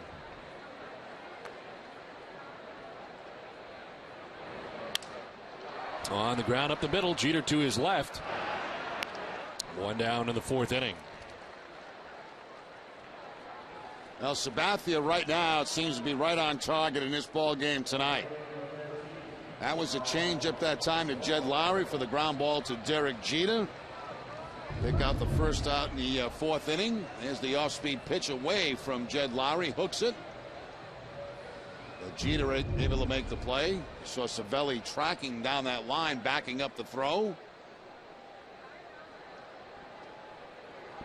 One down here in the fourth inning. Carl Crawford walked in the second inning. CC Sabathia walking two, both coming in the second. High drive, deep right for Crawford. Back goes Swisher looking up, and it is gone. Home run number 10 of the season for Carl Crawford, and the Red Sox get on the board.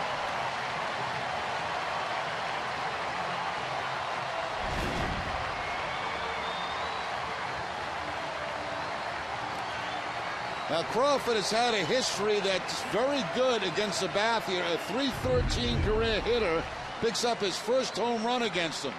Again, a breaking ball that just kind of hangs out over the plate. And that's a good pitch for Crawford to hit. So CC gets CC on that one.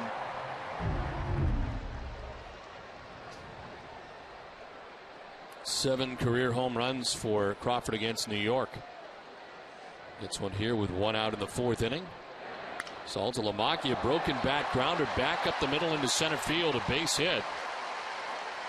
That snaps in half, but he's got a single with one down. Hess and Hess Express are proud sponsors of the Red Sox and the Red Sox on Nesson. During the 2011 Red Sox season, Hess and Hess Express will donate $500 to the pediatric trauma program at Children's Hospital Boston for every Red Sox home run. Hess and Hess Express committed to helping the cause.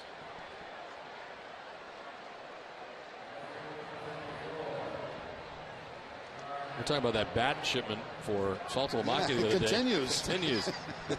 Snapped about 3 bats in the doubleheader. He's got another one. And that one's okay, though. He snapped it, but it ended up as a base hit. So Saltalamacchia at first base, one down. Darnell McDonald, the batter. And a swing and a miss for strike one. He walked in the second inning in an 8-pitch at bat against CC Sabathia.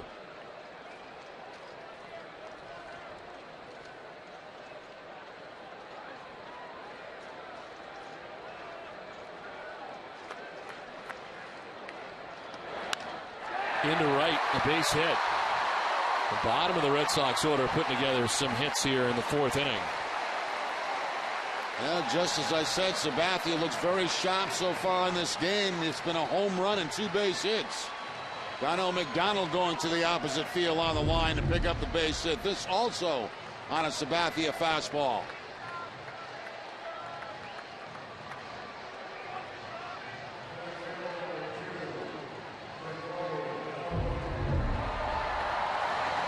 So 1 out, 2 on, and Jacoby Ellsbury coming up.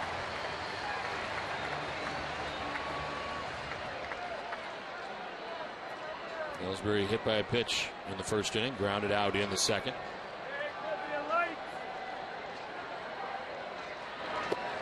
Takes strike one from Sabathia.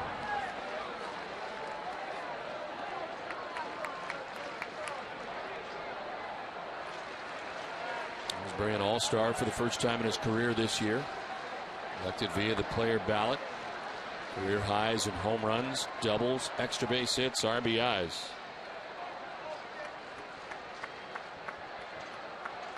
23 home runs.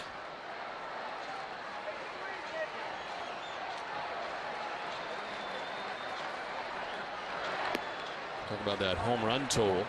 Only the second Red Sox player in the last 25 years to top the 20 home run mark as a center fielder. Carl Everett being the other. 33 home runs back in 2000.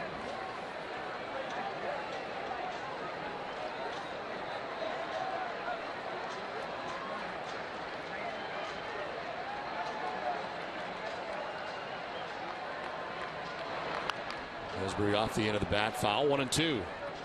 Red Sox Nation, if you need medical care at Fenway Park, visit the Beth Israel First Aid Stand behind Section 12. Beth Israel Deaconess Medical Center is the official hospital of the Boston Red Sox. Visit them at bidmc.org.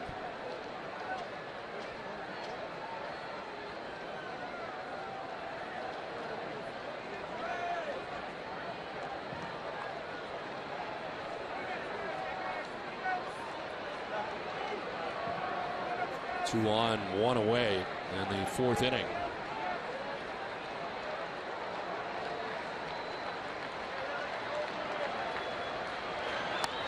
Inside, almost hit him again. 2-2. Trying to come inside a couple of times tonight with 2 strikes on Jacoby Ellsbury. This time misses the inside corner. You see how far Cervelli sits inside to make sure that pitch gets in there.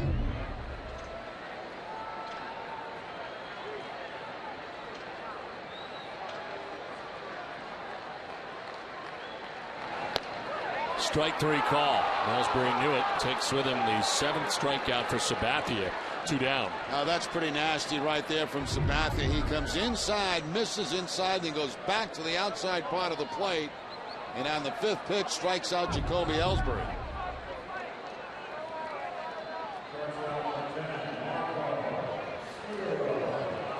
So 2 down, 2 on, and Marco Scudero the batter.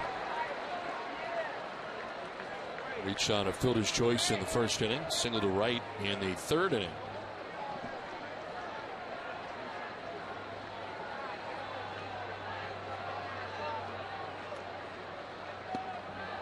Scudero takes strike 1. Play for Marco to go the other way. Center fielder Curtis Granderson. Step or 2 towards right center.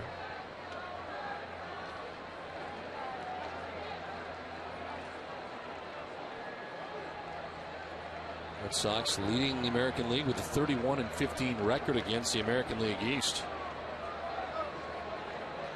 Best winning percentage by any team versus its own division this season. And trying to keep it going tonight.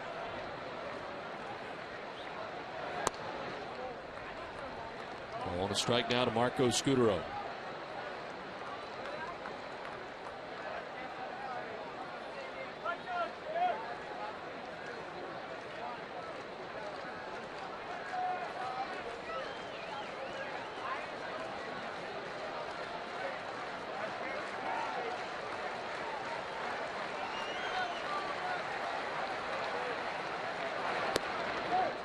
Inside, ball 2. Sabathia up to 78 pitches with 2 outs here in the 4th inning.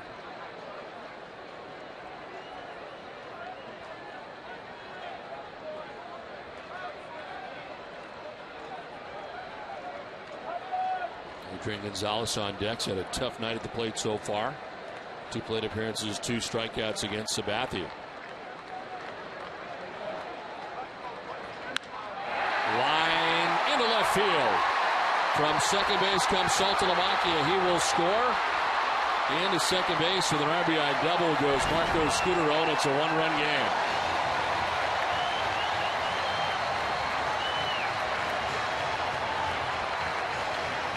Now Scudero does a real nice job staying back on the changeup from Sabathia. Stays back, pulls it down that left field corner. Run scores. Red Sox have men at second and third with 2 outs. 6 runs batted in for Scudero against the Yankees this season.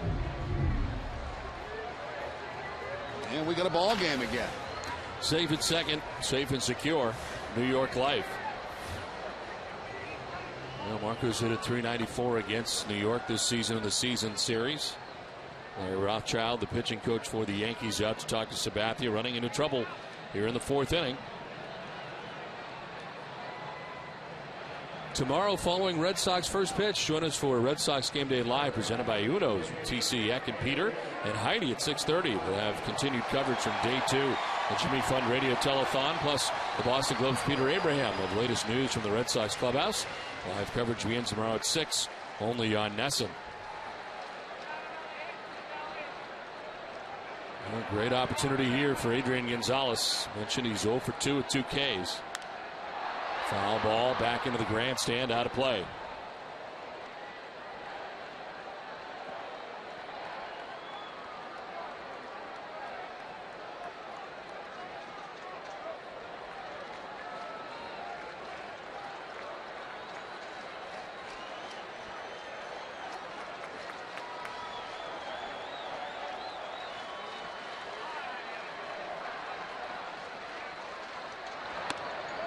inside 1-1.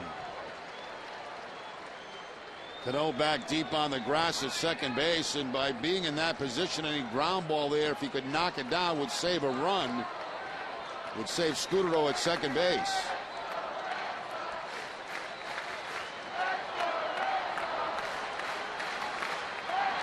Gonzalez with a swing and a miss. A lot of those kind of looking swings tonight against CC Sabathia for Gonzalez. Yeah, they've all been on that same pitch, too. The breaking ball that is off the outside part of the plate and not a strike.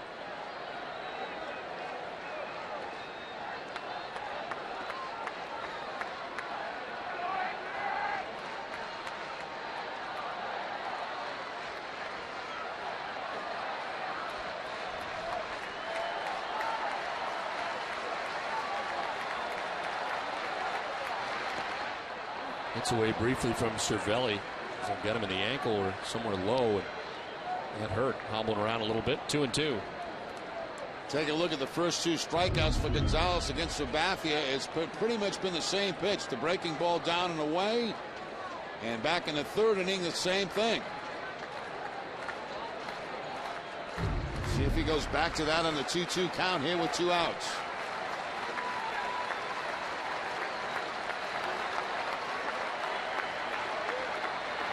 He does, and he strikes out Gonzalez again. How about that? 3 times, all the same result. Red Sox get 2 runs, including a home run by Carl Crawford. His 10th of the year. Brought the Red Sox within 1. It's 3-2 New York.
Top half of the 5th inning back at Fenway Park. 3-2. Yankees on top as Cervelli showed bunt and then got out of dodge.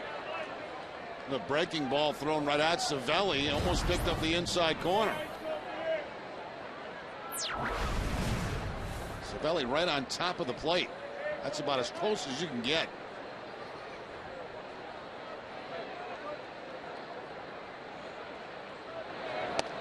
Swing and a miss. 1-1. Cervelli flied out to center field in the 3rd inning. He's 0 for 1.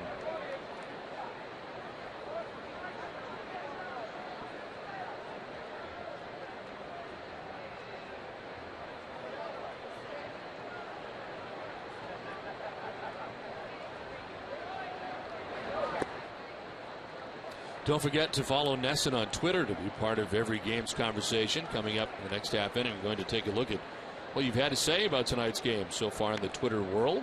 So stay with us to see if your tweet will be seen right here on Nesson.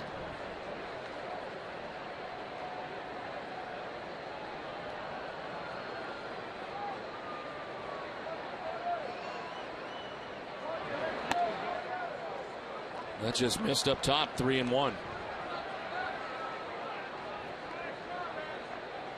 Mackey had 83 pitches. Gave up 2 runs in the 4th inning. Top of the order, Brett Gardner on deck. High fly ball. Deep left field. Crawford turns around and watches that leave. The 3rd career home run for Francisco Cervelli. But a long drive to the back of the monster seats and puts the Yankees on top 4-2. Well, there's the pest again against the Red Sox. Looks like it gets a cut fastball from Lockey that stays up about between the belt and the letters. And Cervelli picks up his 2nd home run of the season. So the Red Sox score 2. The Yankees bounce back with 1 very quickly.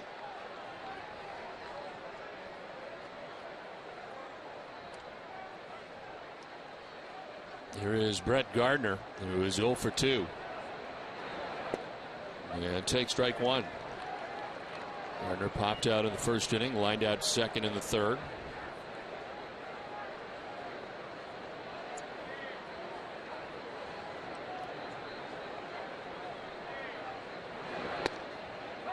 There's strike 2, 0-2.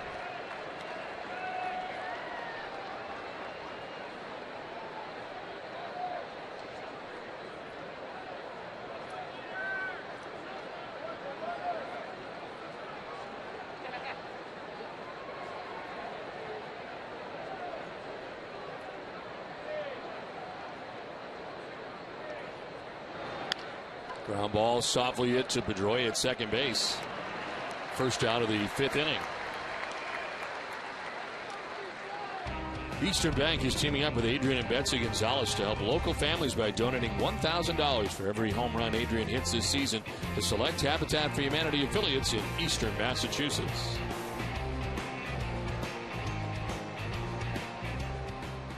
One out in the 5th inning. Derek Jeter coming up.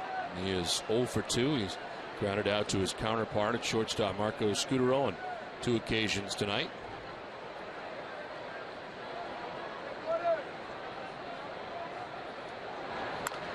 Chop to 3rd this time. Lowry plants. Throws across in time for out number 2.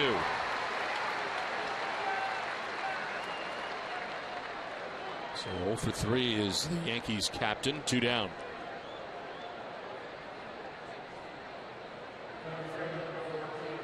Here comes Curtis Granderson, who has struck out, walked, and scored.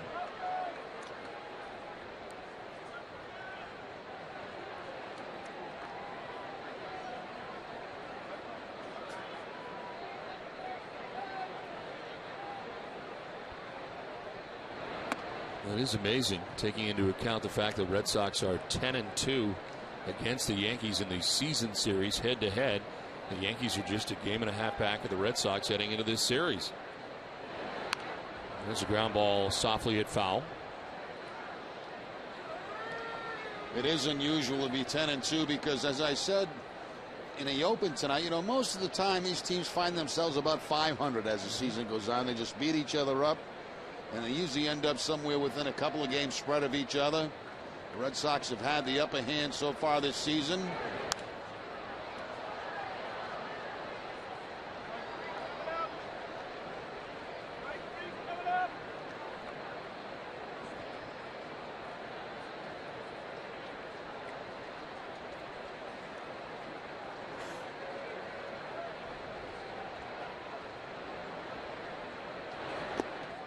In the dirt, 2-2.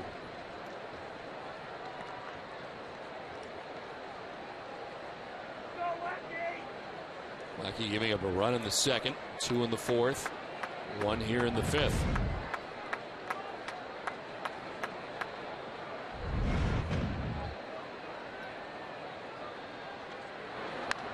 On the ground foul, and the at-bat continues. Granderson fouling off some John Lackey pitches.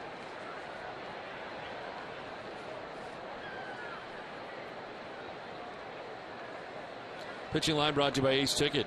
Lackey 4 2/3 deep now, 93 pitches, 5 hits, 4 runs. He's walked 3 and struck out 2. And had a strikeout since the second inning. This misses down and in, full count.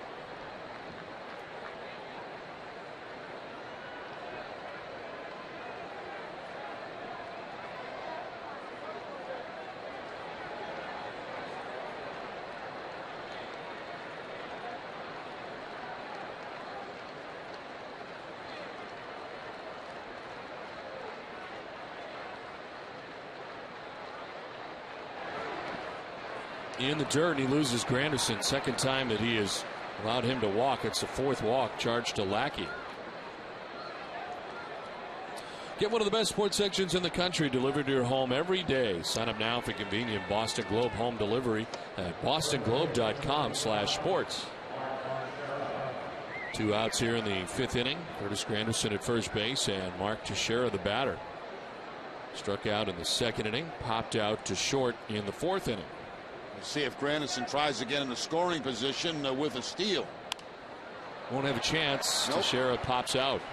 Scudero on the grass in short left will put it away and end the inning. Halfway through this one as the Yankees get a little bigger lead thanks to Francisco Cervelli at the 4-2 lead.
Awarded highest customer satisfaction in retail banking in the New England region 2 years in a row by J.D. Power and Associates. Find out more of what we're made of at easternbank.com. Dustin Pedroia leading it off as we head to the bottom of the 5th inning. Pedroia struck out in the 1st inning, singled in the 3rd inning.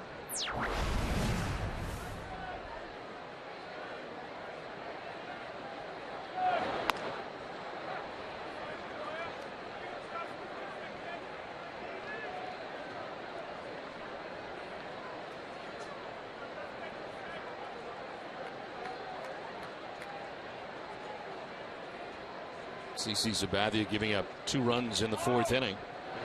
But his team gets a run back on the home run by Cervelli, and he's got a 4-2 lead. Pitching here into the 5th inning, and 87 pitches deep into his outing. His battery mate with the home run.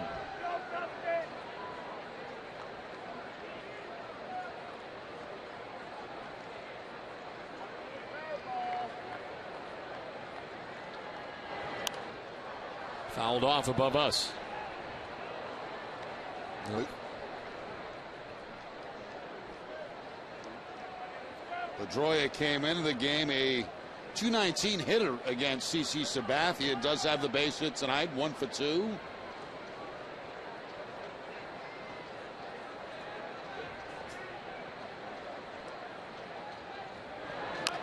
So it rolled over foul, and it hangs at 1 and 2.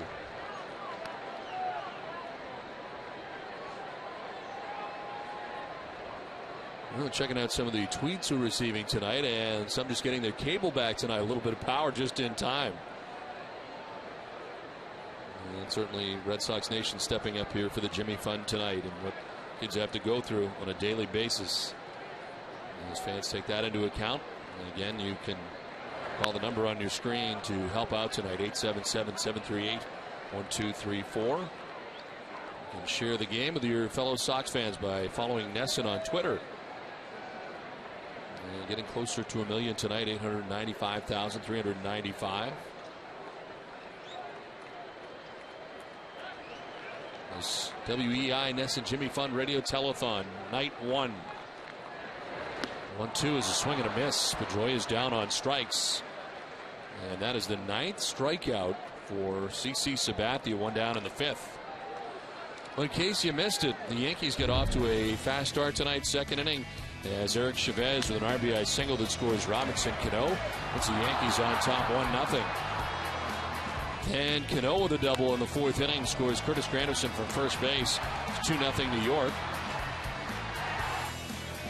Carl Crawford getting the Red Sox on the board. His 10th home run of the year. Red Sox will get 2 runs. In the 4th inning, it's 4-2 now New York. Strike over the outside corner to Ortiz. He didn't think so. Moment to pause and think about it. So that outside corner got very big on that last pitch.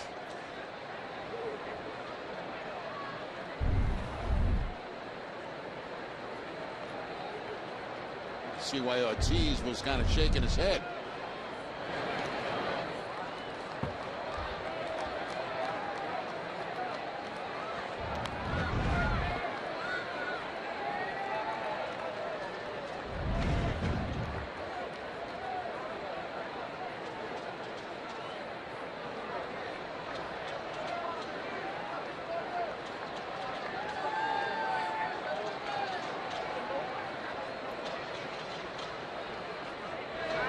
Swing and a miss, elevated at 96. Ortiz goes up there but can't get it. Actually wanted his fastball away, but it stayed high and inside, and no contact by David Ortiz as he goes out of the strike zone.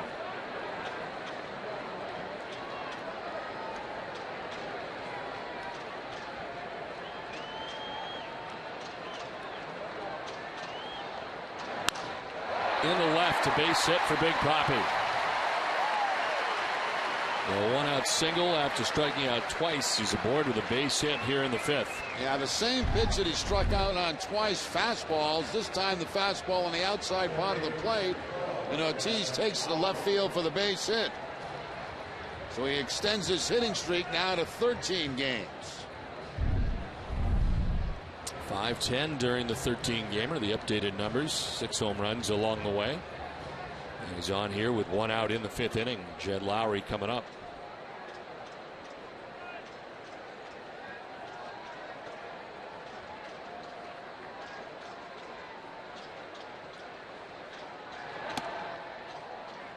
Lowry singled in the 2nd inning, grounded out to short in the 4th. A 1-for-2 night. Dealing with Karsten Charles Sabathia. Was an Indians first-round pick, 20th overall in 1998, out of Viejo, California high school. First won the Cy Young in 07. He was 19-7 that year. Misses for ball 2, 2-0.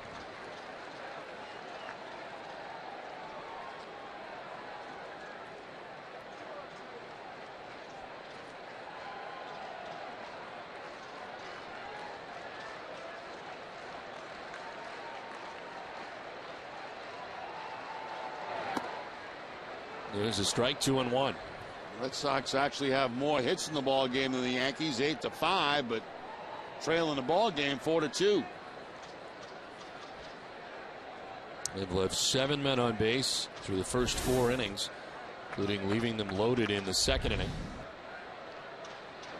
2 ones outside, 3-1.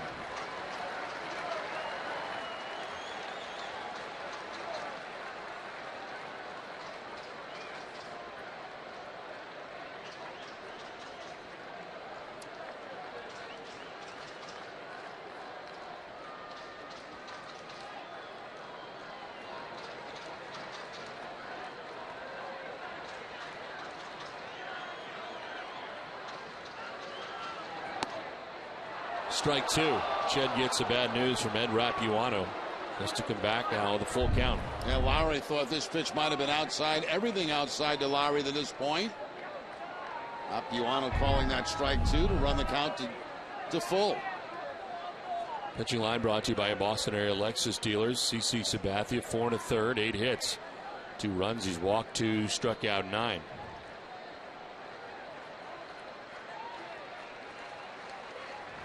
Once he gets up over 100 pitches, opposing batter's been hitting at 323 against him, so this is the trouble area. Things have been different for CC when he gets to this point of the game. See how true that is. Joe Girardi does not have anybody warming in the pen at the moment, as he's just reached that 100 pitch mark.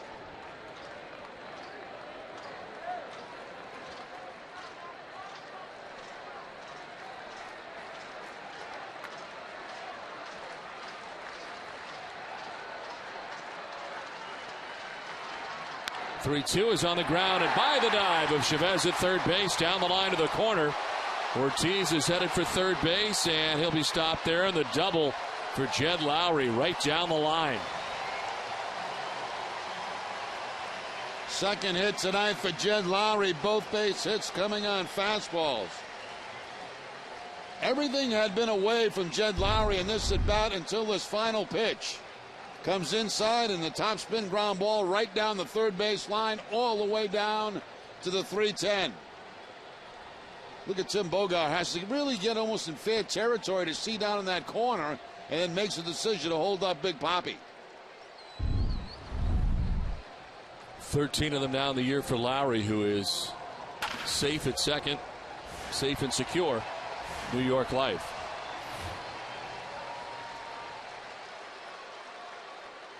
One out in the fifth. Ortiz at third base. Lowry at second base.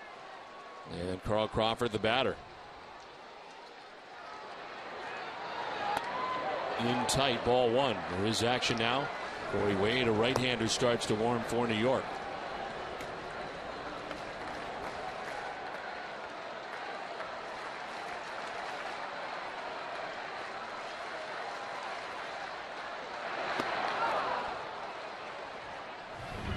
Ball, 1 strike, and Carl Crawford, who homered in the 4th inning, his 10th home run of the year. Of CC Sabathia to right field. And the first run of the night scored by the Red Sox coming in that 4th inning.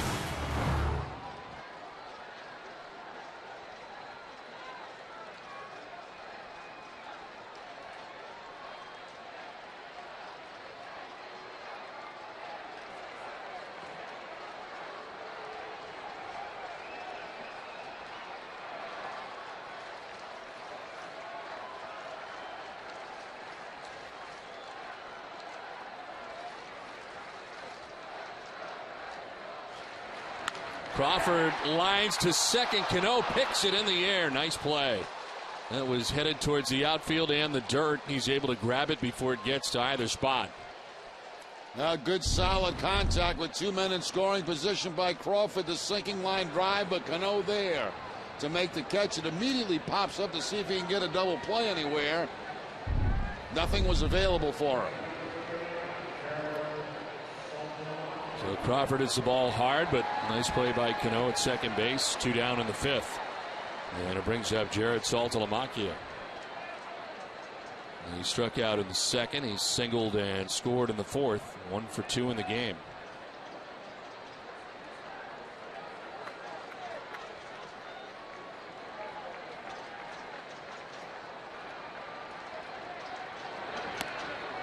Outside, ball one.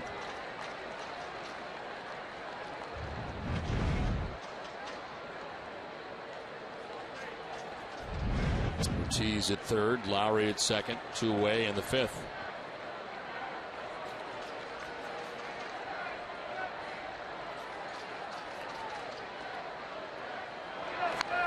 Off the end of the bat, kind of cued down the first baseline. A lot of English on it, but it goes foul. Tends a spin, and it's 1-1.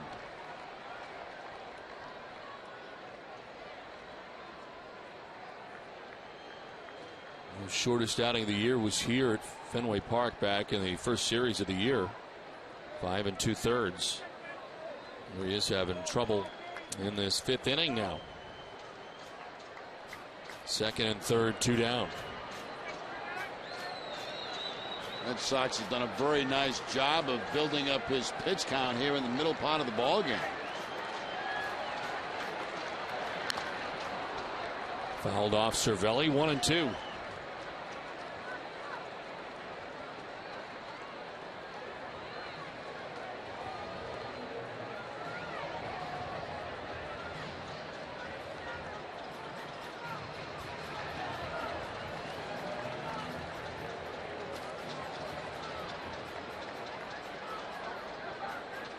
Last time out, 7 1/3 innings against Oakland in that no decision.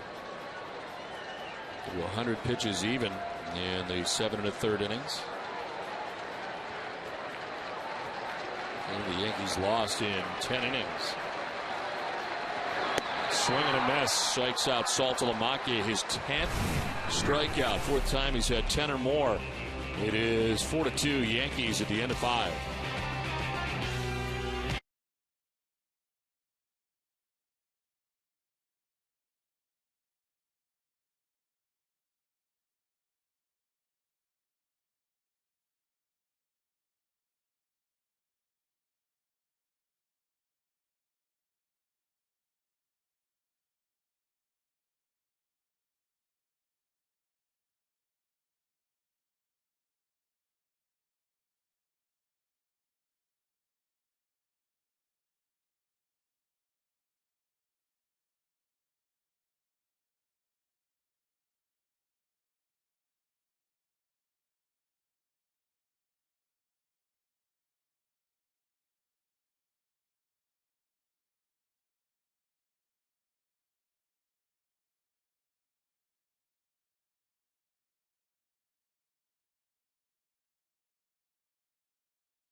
For Boston Red Sox baseball, join Dennis and Callahan weekday mornings at 6 across the WEI Sports Radio Network, and of course right here on NESN. And tomorrow, day 2, the WEI NESN Jimmy Fund Telethon. So we'll be talking a lot about that, of course, tomorrow. As the Yankees have a 4-2 lead, we head to the top half of the 6th inning, and leading it off for New York is Robinson Cano. There's a fly ball to left field, sending Crawford to the warning track, but he will leap and make the catch in front of the wall. So a nice play by Carl Crawford, is still learning this left field. He gets back there and makes the grab. Yeah, it looks like Carl still had about 2 or 3 feet to go before he got to that wall. Wasn't quite sure it was, so he goes into the leap and he's able to make the catch. Turned around, and I think he was surprised that he still had that much more room. Lackey likes it. So does Jack Whalen, who is up here with us, Jerry. He's from Andover, Mass. Jack, thanks for coming up. Really appreciate it. Nice Good to be here, Don. Thank you. Thank you very much. Jerry, thank you, sir. All right. Hey. Tell us a little bit about your story and what happened to you. Well, I was diagnosed about 5 years ago. It came on. I used to power walk every day from North Station to the financial district and kept getting slower and slower. And I'd get home and fatigue started to kick in. And then I started loading up on many quantities of Dunkin' Donuts coffee, thinking it was going to help me overcome it. But I knew something was wrong, so went to see my family physician, and I did some blood tests, and they said, hey, there's a problem with your proteins. And so I mentioned the word oncologist, which, as you know, Jerry, is a scary word, and went to Dana-Farber. They did a bone marrow biopsy and confirmed it was a certain type of blood cancer. It's a pretty rare one. About 1,200 people a year get it. It's sort of a combination of multiple myeloma and non-Hodgkin's lymphoma, so it's kind of an unusual one. What kind of battle has this been for you like? How often do you have to go in? It's been about a 4-year battle. I've had a variety of chemos and immunotherapy and pill form and plasmapheresis, just a variety of technologies to try to push it back. Most recently, about 5 months ago, I started on a new clinical trial. I've had about 3 of them now, and this new clinical trial has made a dramatic difference. There's a marked decrease in the number of cancer cells in the blood and the bone marrow. And as you guys know, this we all benefit from what people donated 5 and 10 years ago. I'm sure you know that more than anybody, Jerry. So today, people who give today will make a big difference for those not yet diagnosed. You're a perfect example of that, going through a new treatment right now. Yeah, that's exactly right. Right. I mentioned earlier today, I remember when I was a kid, my dad used to hand out those Jimmy Fund cans, little red and green or red and white cans, and that's made a big difference for guys like you and I. In the air to right field, Darnell McDonald comes in and makes the catch. You know, I think over the years we do this every year, and it seems like technology is getting better, but it is coming from the donations that the Red Sox Nation is making out there, the fans are making to help this move along and to create some of the stuff that you're now using as we speak. That's correct. It really is. And because it's a rare cancer, it doesn't get funding from any of the major cancer charities, and so the dollars that go to Dana-Farber go directly to these types of what they're called orphan cancer. So it's critical, and what they're learning about these rare cancers are very applicable to some of the broader-based, more well-known cancers. So, you know, for me, for all of us, it's a really important mission that you guys are doing. And I see you have an awful lot of family support. I do. I have my wife and daughters up here. They just kind of hang around, keep me on the straight and narrow. They've done this journey, as you know. They are the caregivers, and you know, for them it's tough, probably tougher than for me. I think we know what it's about. They don't. So, yeah, we've got a good fan club here following us. Yeah. Well, we've met a lot of the doctors and nurses from the Dana-Farber as well, and it seems like it is just a special place, and that they really are very, very good at what they do. It is. There are 3 incredible nurses and a doctor that I work with that it just means so much to me. You get to learn a lot about each other after many years and many trips to the infusion room and other treatment locations, and just really incredible. I'd like to say hi to Stacy, Janet, and to Keisha in particular. This is into left. Crawford will make the catch, and Jack Whalen, it's great to meet you. Good luck to you, sir. Thanks for sharing your story. Thank you, man. Appreciate it. No problem. Good luck to you. Dog, thank you, man. All right. Really a pleasure to meet you. 4-2, Awesome. Yankees on top.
summer long, Foxwoods has something for everyone. From hot pool parties to free concert series to dining and spa specials, Foxwoods is your summer hotspot. Visit foxwoods.com for details. Bottom of the 6th inning back at Fenway Park. Yankees on top of the Red Sox 4-2. CC Sabathia back on the mound again. Darnell McDonald takes strike one. McDonald has walked and singled. He's been aboard twice. His number 9 spot in the order. Pitch number 111 is just off the outside edge. That's a pitch that's been getting a lot tonight as Corey Wade, warming up last inning, is back up again for New York.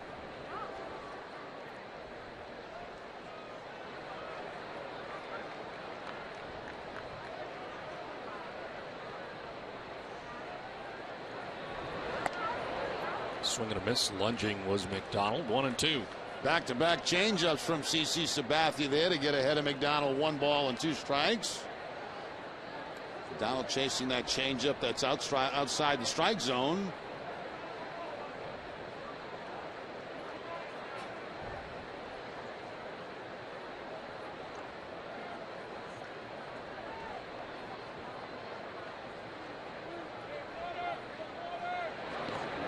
Check swing. Did he go? No.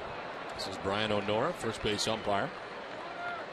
And the count evens at 2-2. Get a look. Like a good call from Brian O'Nora. Yeah, I don't believe he did go on that swing, attempted swing.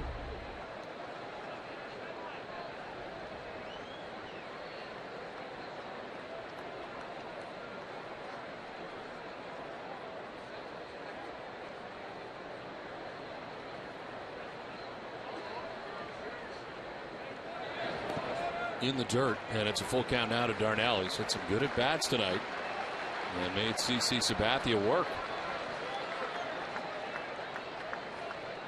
A walk, a base hit, and now running the count to 3 balls and 2 strikes. Ellsbury then Scudero to bat here in the 6th inning.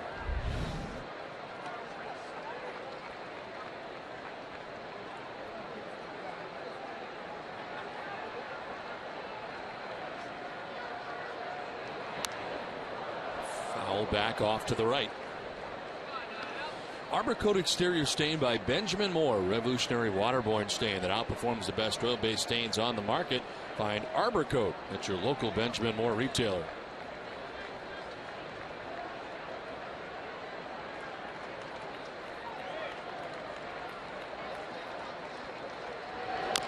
Chopped off the plate towards third. Chavez changes direction on him, makes a very nice play. That hit the grass and buckled back. He fires to first for the out. It's time for a game break and Tom Caron. TC.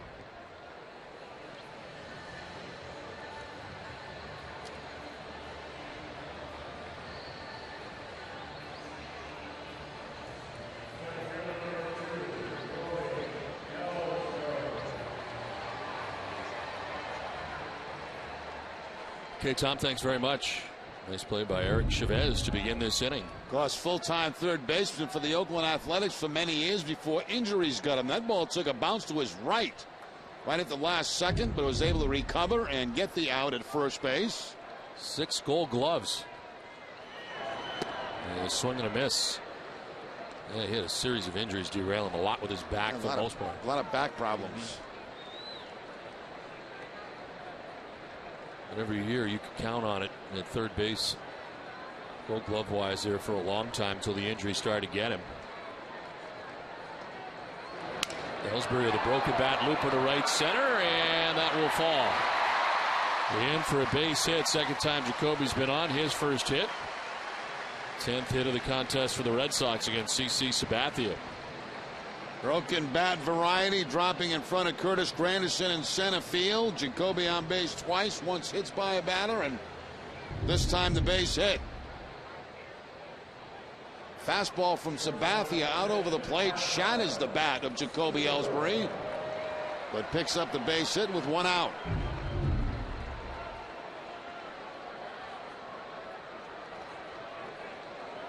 One out, 1 on. Marco Scudero, the batter. He's had a 2-hit night. As he shows bunt, pulls back, and takes a ball. Reached on a fielder's choice in the first. He singled in the third, then doubled in the fourth inning to drive in a run.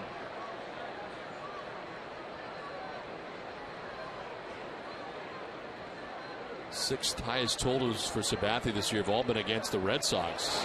Got a new high, 120, and it's in there for strike one. His overall high with New York is 123.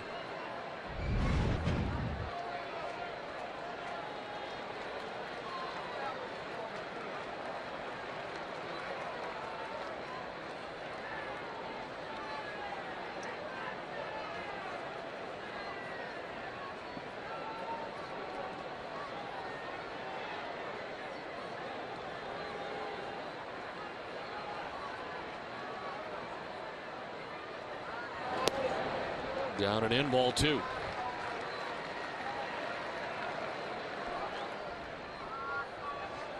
Turbert has got at least a base hit with the exception of all people, Adrian Gonzalez. He is 0 for 3 in the game, striking out 3 times against CC Sabathia. We figured that Adrian, if the Red Sox had 10 hits, would have at least one. In the air to center, but right at Curtis Granderson. And he puts it away for the second out of the 6th inning. We want to remind you to join us tomorrow at 6 for Red Sox first pitch, driven by New England Acura dealers with TC, Yak, Peter, and Heidi. The preview Josh Beckett start as he looks to stay perfect against the Yankees this season. Plus, the Boston Globe's Nick Cafardo will have the latest news and notes from around the majors. All that and much more tomorrow at 6, only on NESN. On the final day of August, tomorrow. How about that? The tote board getting closer to 1,939,725 on this first day. And again, our operators will be there until midnight tonight, in night one of the WEI NESN Jimmy Fund Radio Telethon.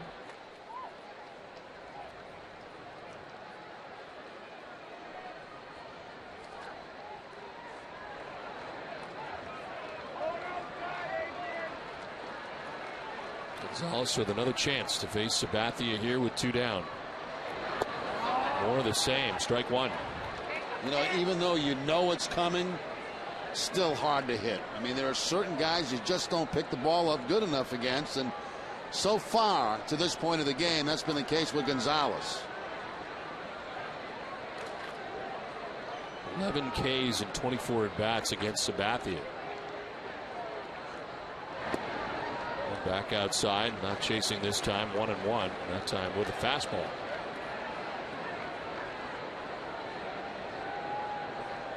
The last pitch was the 124th, a new high as a member of the Yankees for CC Sabathia.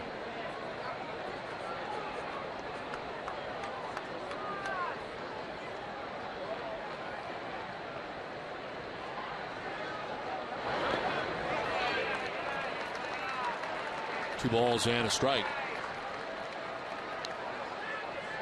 Struck by Cervelli. Able to box that down. No advance at first base for Ellsbury.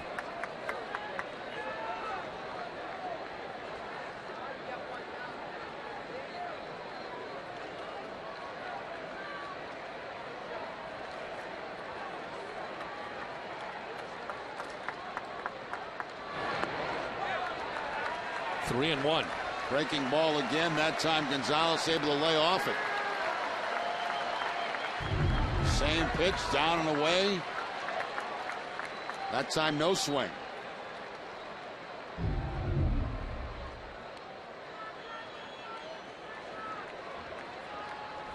Pedroia on deck. There are 2 down here in the inning.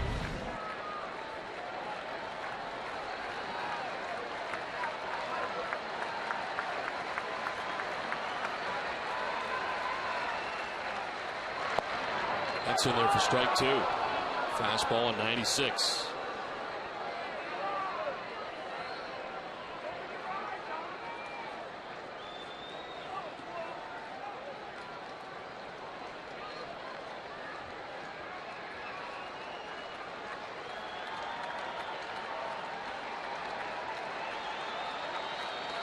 Ellsbury at first base, 2 down, 6th inning. Tying run at the plate. The 3-2 pitch. towards shortstop. Jeter looked at second and fires to first for the out as Gonzalez grounds out to end the sixth. We played 6 from Fenway. 4-2 New York.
Foxwoods Resort Casino, official resort casino of the Boston Red Sox. 4-2 in the first pitch of this inning. Lackey hits Cervelli, and he thinks it's on purpose. As he and Saltalamacchia start talking, and the Yankees are coming out of their dugout, so the Red Sox will come out of theirs.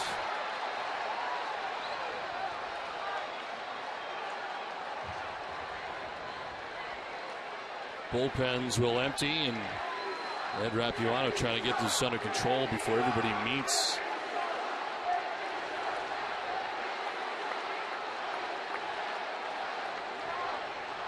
And we had Curtis Granderson hit the knob of his bat earlier on an 0-2 pitch in, and then Jacoby Ellsbury was hit in the elbow. Now the first pitch here for John Lackey, the 7th inning, and Cervelli gets hit.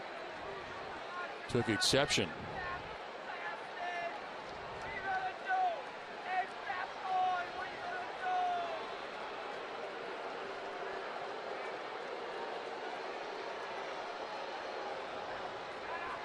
Well, you've got to wonder why in the world would John Lackey want to hit Cervelli down by 2 runs as we get deep in the ball game.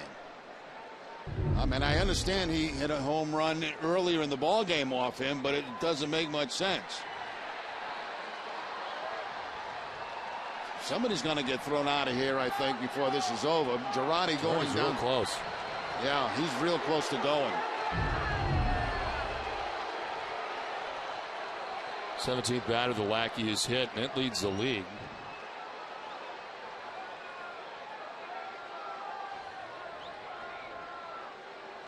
Larry Rothschild, the pitching coach, also very animated.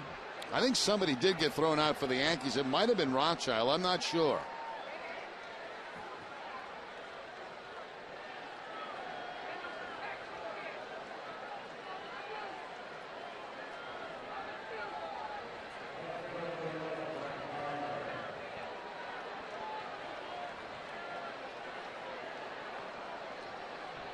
So Cervelli at first base, hit by a pitch. And now Brett Gardner, the batter.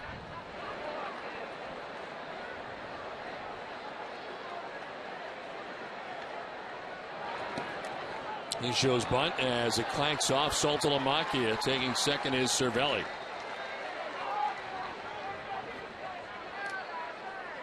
Let's go back to the ejection from the Yankees, and it does look like it might have been Rothschild that was thrown out of the game. Wow. Yeah, it was. He had his back turned to the umpire when he threw him out. And then Girardi gets in with it with the third base umpire Wegner.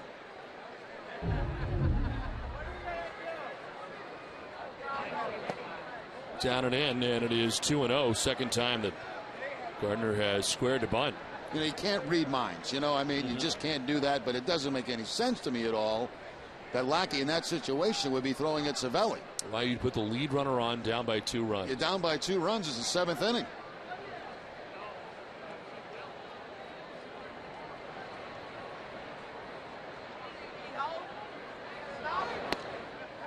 Ball 3-0. Red Sox have had action. Morales was up last inning, back up again.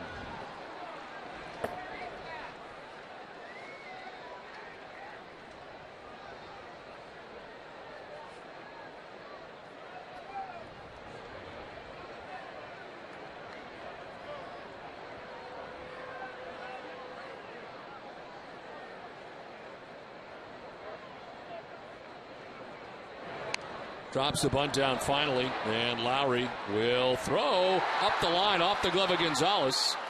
And backed up by Pedroia, so Cervelli stays at third base. But it is a bunt single for Brett Gardner. He's got that kind of speed. You got to hurry. Perfect bunt down that third base line. I mean, he deadened it enough where Jed Lowry had to really come a long way to make this play. And from that point, he's really got no chance of getting Gardner. The ball backed up by Pedroia right there, so now it's men at first and third, and nobody out.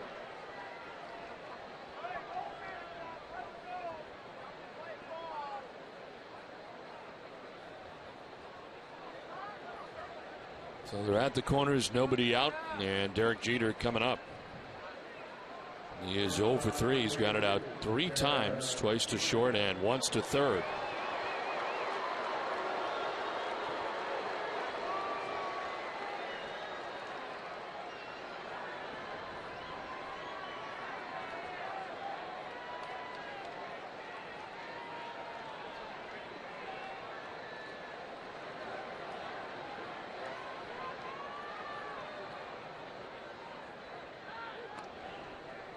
Gardner at third base, at first base, excuse me, 38 steals on the season.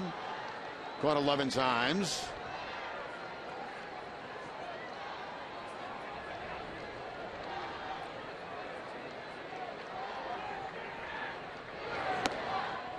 Outside ball 1 to Jeter. By the way, both sides have been warned. I saw that from the home plate umpire Rapuano. He did warn both sides, the Yankees and the Red Sox.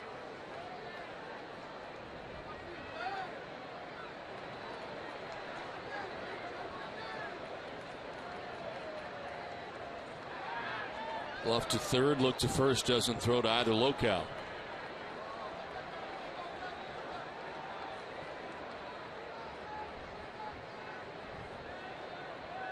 Cervelli at third, Gardner at first.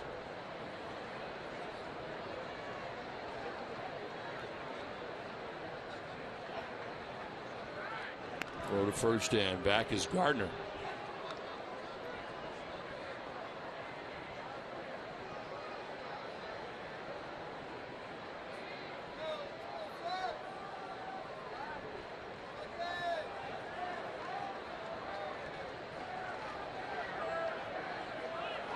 Gardner goes, Jeter swings and fouls it off, 1-1.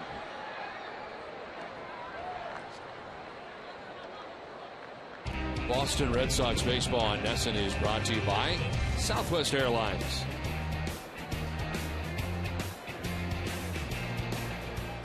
First and third, nobody out. We're in the 7th inning. Derek Jeter batting.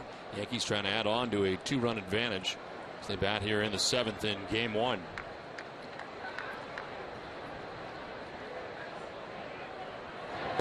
Jeter looks at strike 2.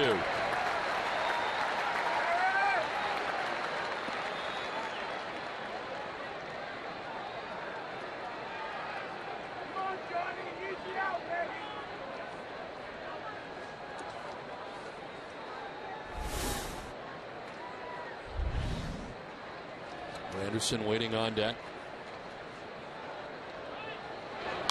Off is Gardner again, and fouling it off again is Jeter.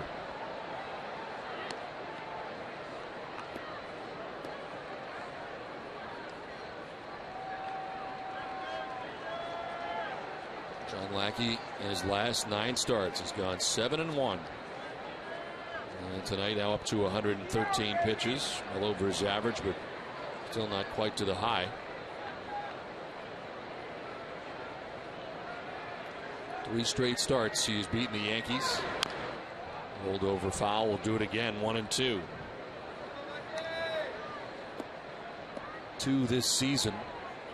Beat the Yankees twice at Fenway Park in 2011, faced New York. Last faced him on August 6th in a 10-4 victory, 6 innings, giving up 3 runs. Tonight so far has been touched for 4.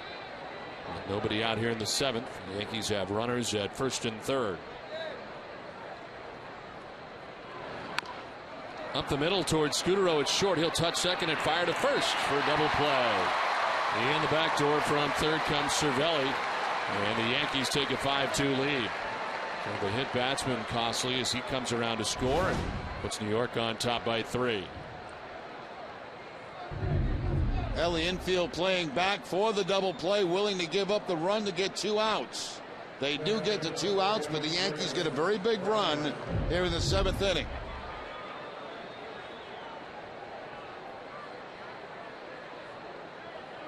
Two down, bases empty now for Curtis Granderson, who takes strike 1. Struck out in the first inning, walked in the 4th and in the 5th.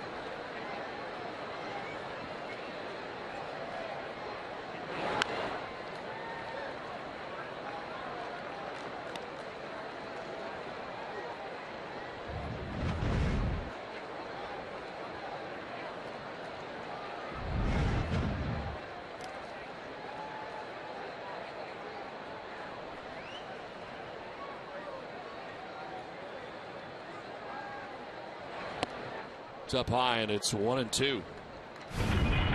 Well, back on June 9th, David Ortiz had never been hit by the New York Yankees in his career, but was struck by CC Sabathia. It was at Yankee Stadium.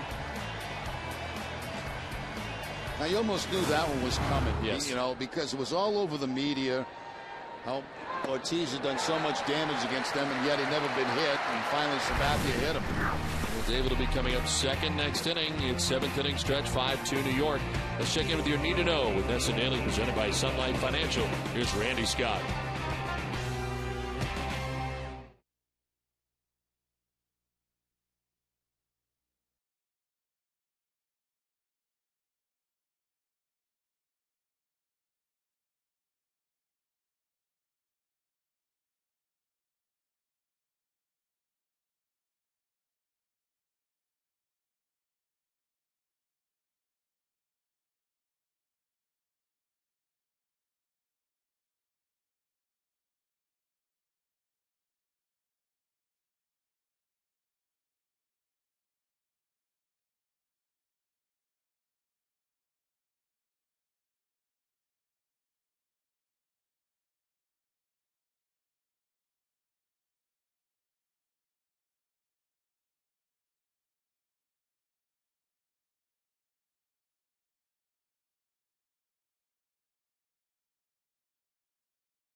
Yankees out, including his take on tonight's performance of the manager's perspective in the From the Press Room segment. Plus, he'll take a look back at the impact Ted Williams had on the Jimmy phone.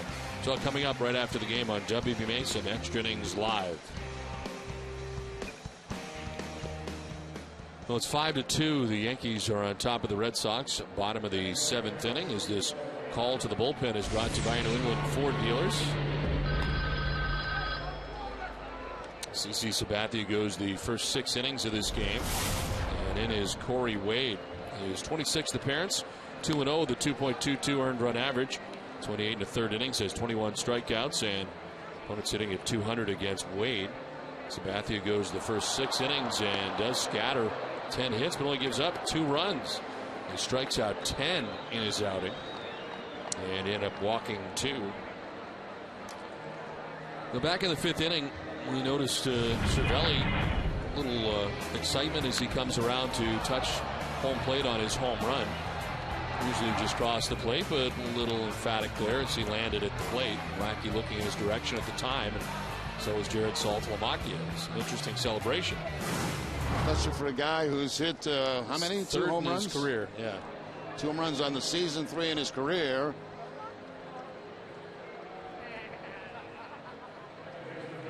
He has really worn out Red Sox pitching this season, 7 for 12.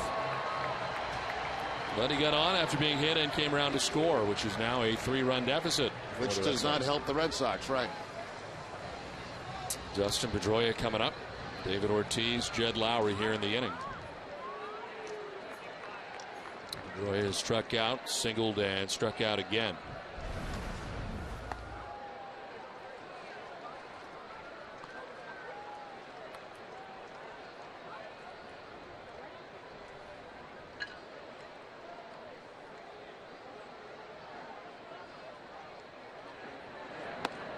There's a strike, 1-1. There is action for New York. Boone Logan, left-hander warming.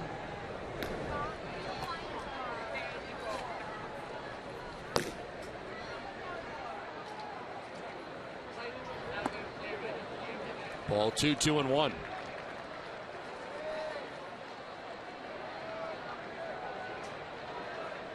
Last pitched on Friday. Loss at Baltimore, went an inning and 2/3. Called up on June 15th, and he just misses away. This pitch that CC's been getting tonight. Corey Wade does not. 3-1.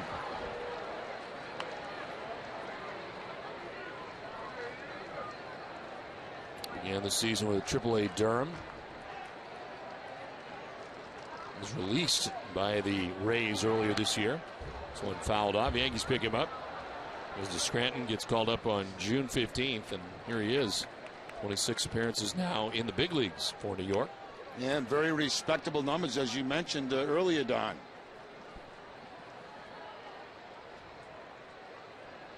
And a 5.33 ERA with the Dodgers in 09. His last experience in the majors.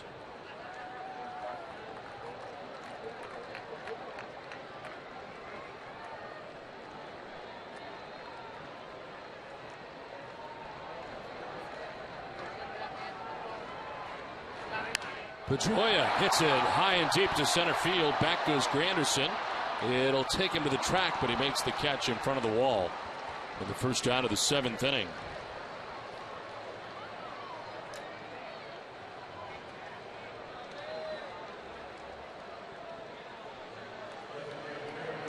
One down in the 7th, and David Ortiz coming up. He struck out in the 2nd, struck out in the 3rd, and singled in the 5th.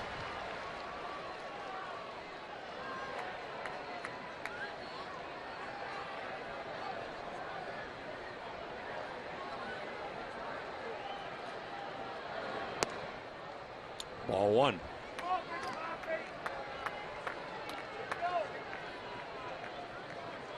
CC Sabathia leaving tonight's game after 6 innings, and it's a chance for his 18th win. Came in at 17-7. Departs with a 3-run lead. Swing and a miss for Ortiz. 2 pitches away from Ortiz, a fastball, then the changeup to follow.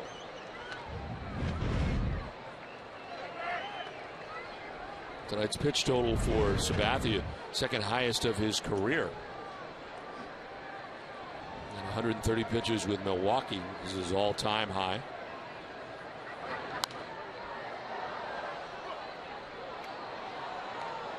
Dunkin' Donuts is hosting its 13th year of local youth groups and charitable organizations in the Dunkin' Dugout. Special seating section at Fenway Park. Thousands of children have had the chance to catch a Red Sox home game thanks to Dunkin' Donuts.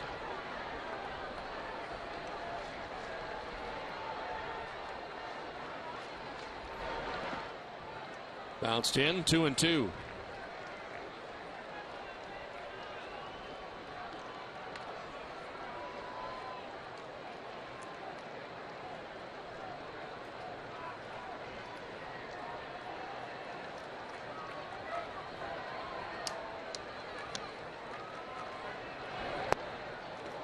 Ball 3, full count.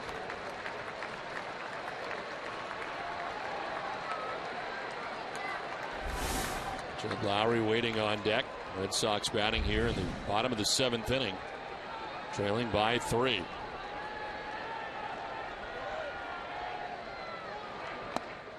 Ball 4, and he lost him. A one-out walk. Ortiz heads down to first. It's time now for a look at the road ahead, brought to you by Safeco Insurance. Tomorrow in Game 2 of the series, Josh Beckett will take them out for the 5th time this season against New York. First 4 have gone very well for Boston. Beckett has pitched up wins in 3 of the starts and has an ERA of 1 against New York. He has 30 strikeouts in 27 innings against the Yankees. NESN's live coverage begins at 6 with the Red Sox first pitch. Lowry to center field and in for a base hit. Jed's 3rd hit of the night as David Ortiz takes second. And that brings Joe Girardi out of the dugout. Crawford coming up. Boone Logan ready in the bullpen. So it'll be a lefty-lefty matchup. The pitching change from Fenway. Yankees on top 5-2.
Brought to you by Eastern Bank. Believe something as simple as your checking account shouldn't come with a lot of strings attached. Eastern Free Checking.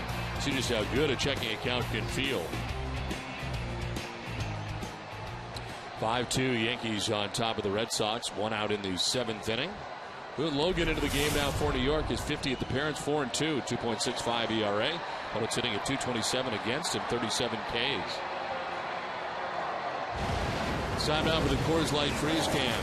He'll be facing Carl Crawford, but this is what Carl Crawford did to CC Sabathia earlier tonight. Crawford getting his 10th home run of the year. At the time, got the Red Sox on the board.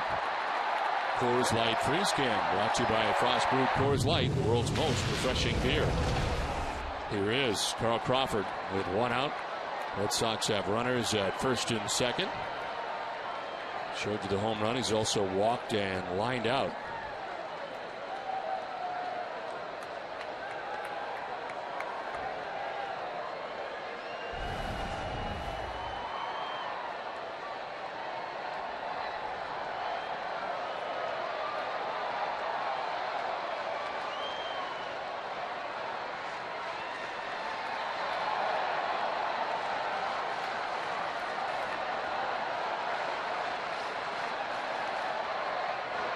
Swing and a miss on a fastball up. Crawford chases.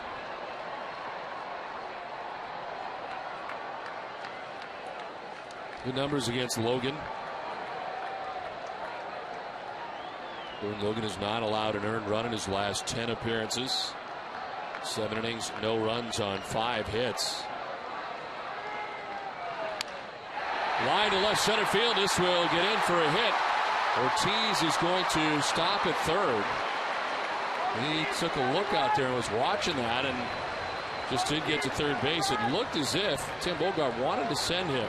Yeah, I agree with you, Don. I don't think Ortiz got a very good read on that ball dropping in because he had made his mind up. He was only going to go as far as third base. Right there, he still wasn't sure it was going to drop in. And Bogart wanted to wave him around, but he couldn't.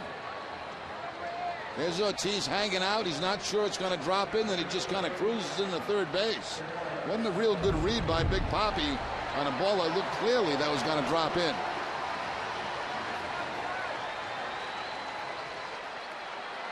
So bases loaded now, one out. Great opportunity for the Red Sox here in the 7th inning. Saltalamacchia struck out in the 2nd. He singled and scored in the 4th and struck out in the 5th.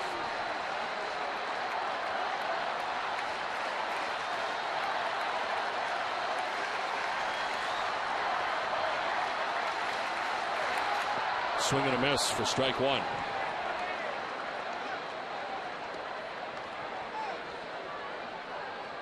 Two for 6 in his career against Logan.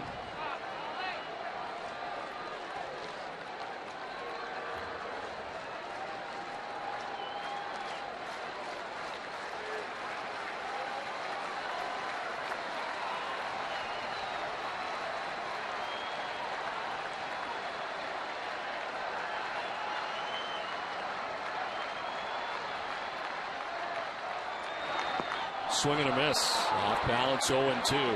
Back-to-back sliders to start off Saltalamacchia. And quickly ahead, no balls and 2 strikes. Red Sox have had some opportunities in this game.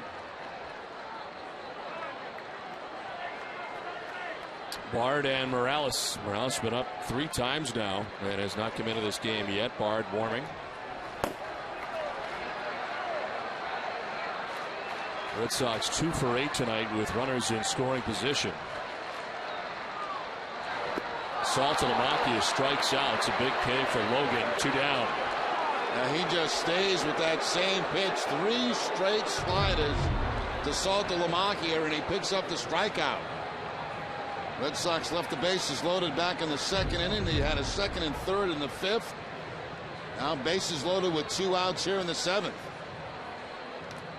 Some very good at-bats tonight for Darnell McDonald from the number 9 spot. He's had 3 at-bats and has seen 17 pitches. Bats with the bases loaded, 2 down here in the 7th inning.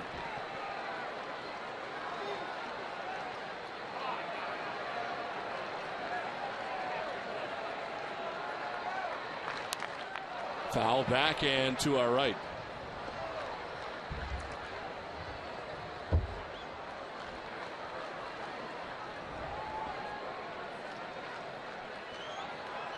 Darnell McDonald 1 for 6 this season with the bases loaded.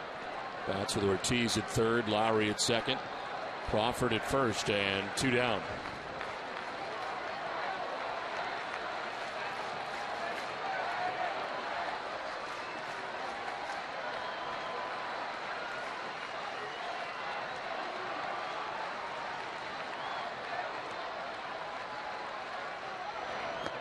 in the dirt, and it's 1-1.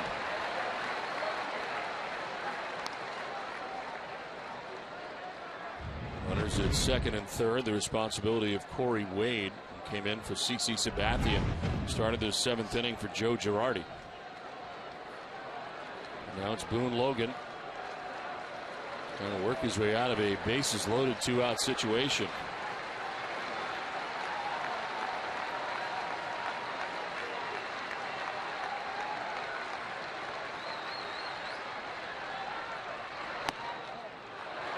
Ball 2-1.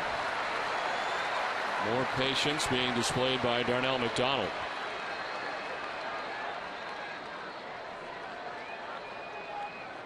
Top of the Red Sox order, Jacoby Ellsbury on deck.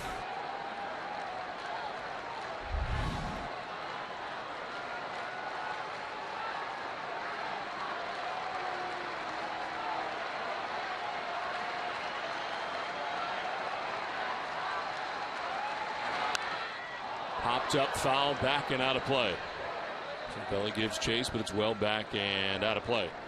Good pitch to hit there for Darnell McDonald. He got his fastball. Looks like he got it down the middle of the plate and fouled it straight back.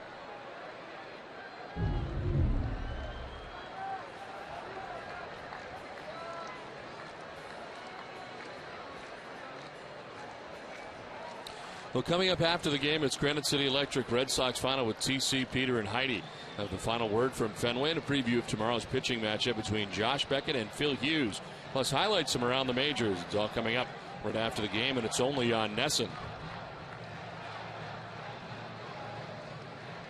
2 outs in the seventh inning. Bases loaded. Darnell McDonald with a count of 2-2. Francisco Cervelli was out to talk to Boone Logan. Might try that slider down and in like they did with Saltalamacchia.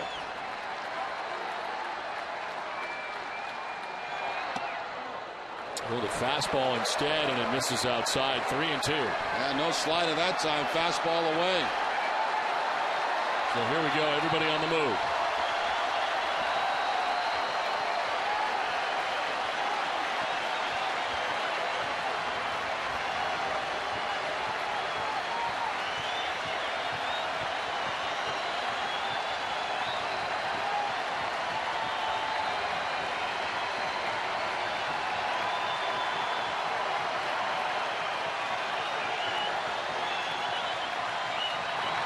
Swing and a miss. He strikes out McDonald. Back to the fastball at 95.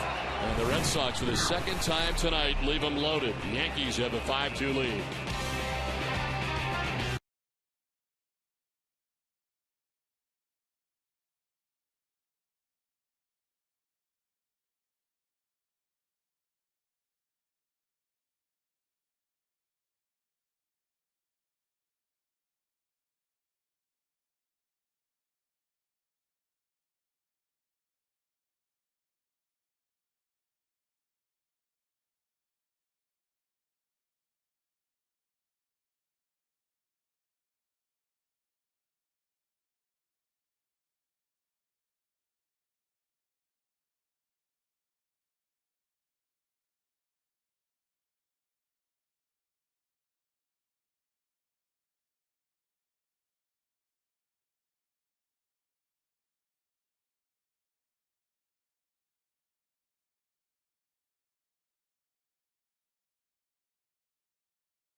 difference. Amica Insurance is not just how you're covered, it's how you're treated. And with the bases loaded in the 7th inning, a breaking ball to Saltalamacchia for the strikeout, a fastball away from Donald McDonald for the strikeout. And that leaves the bases loaded for the Red Sox. Second time in the game that has happened. And the Red Sox have now left 13 men on base. They are 2 for 10 with runners in scoring position as we start the 8th inning. And Red Sox move on to their second pitcher of the night, Franklin Morales. Went up 3 times and finally into this game, his 27th appearance. 0-1 with a 3.52 ERA. 23 innings. He has allowed 20 hits and struck out 24 batters. There is action behind him as this inning starts. Matt Albers up and warming for Boston as this 8th inning begins. Mark Teixeira turns around, a bat from the right side now against the left-handed pitcher. Teixeira 0 for 3 in the game. So it works out to be a 7-inning effort for Lackey in tonight's outing. He is on the hook as he departs, having given up 5 runs on 7 hits. Walks 4 and strikes out 3.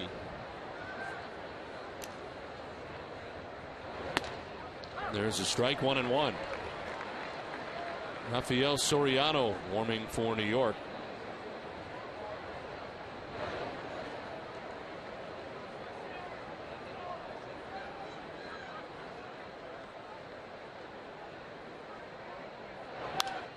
Fouled off to the right, and it's 1-2.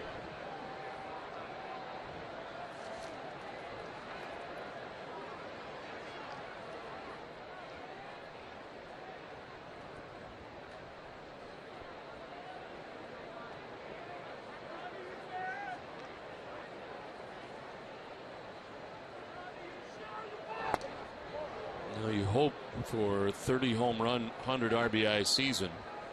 And Mark Teixeira is already there. At the end of August, he has 35 home runs and 100 RBIs.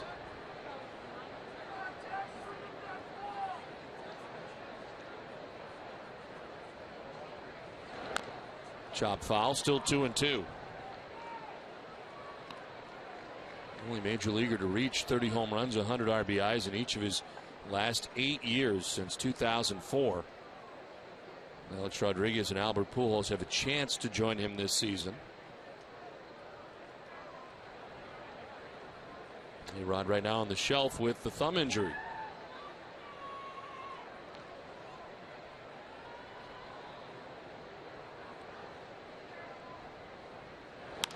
Teixeira pops it up.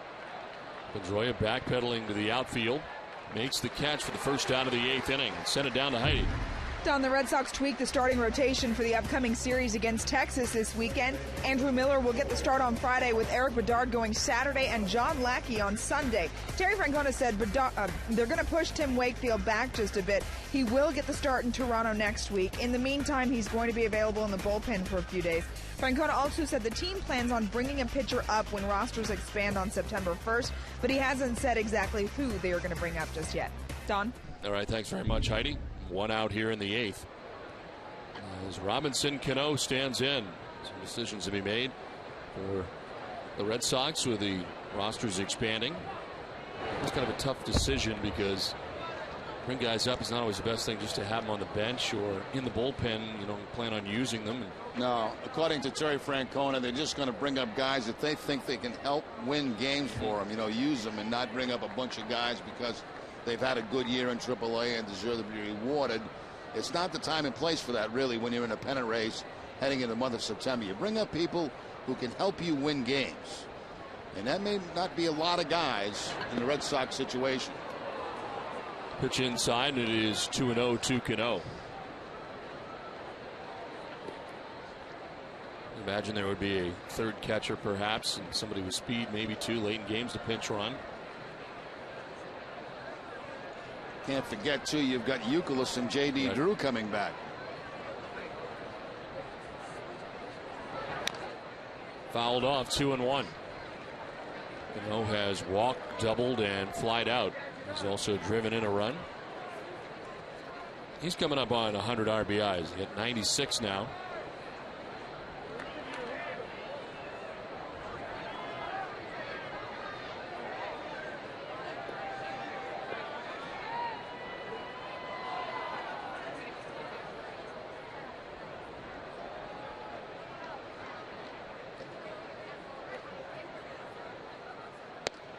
In there for strike two. Check out the ace scoreboard, and in the American League Central, it's now a 5-game lead for the Tigers, top of their division, and they get a win. In the 10th inning, they win 2-1, while the Indians did win tonight 6-2 over the Oakland A's. 8-6, Chicago on top of Minnesota. They're in the bottom of the 6th inning in Chicago. Chicago with a 5-run 5th inning in that game. 2-2 pitch is rattled foul.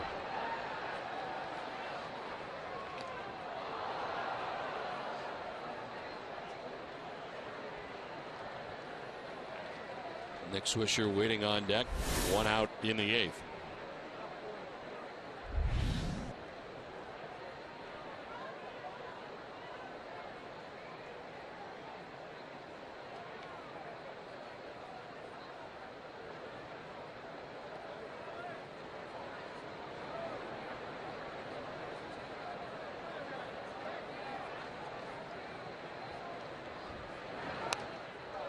Cano fouls off another.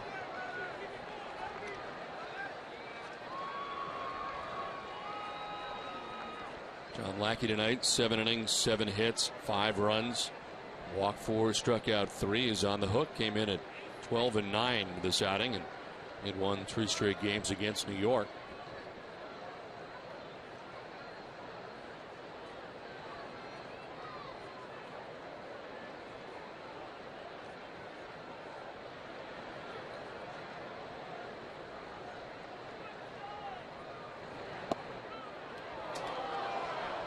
Full count now.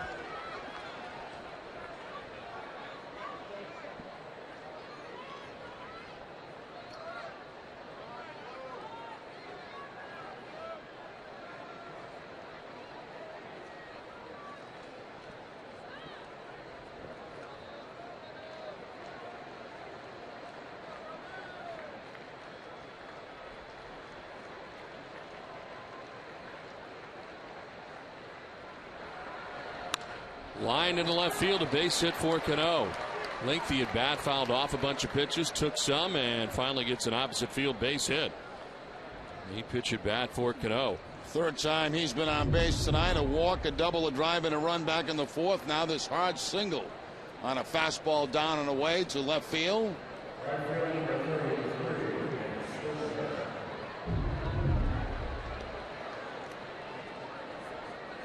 So 1 out, 1 on, and Nick Swisher coming up. Swisher singled in the 2nd inning, walked in the 4th, singled in the 6th inning.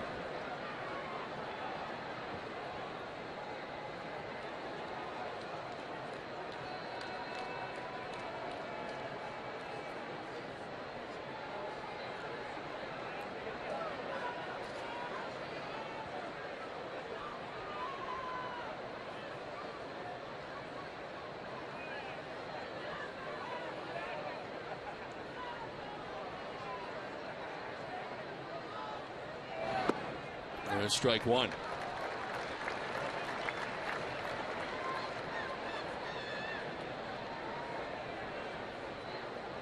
Yankees first in runs this season. Red Sox second in runs in the American League.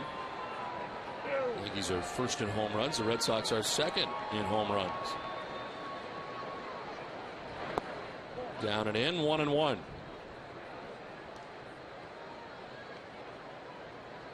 So many different categories where they're either 1-2 in the American League. Tonight they go head to head, first of 3.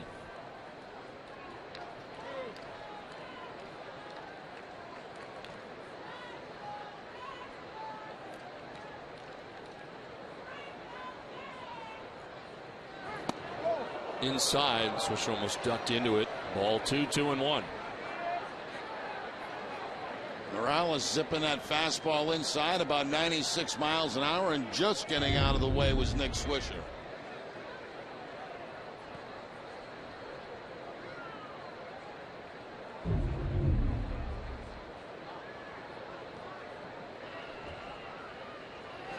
Swing and a miss, 2-2. Lunging after that, 96 mile an hour fastball.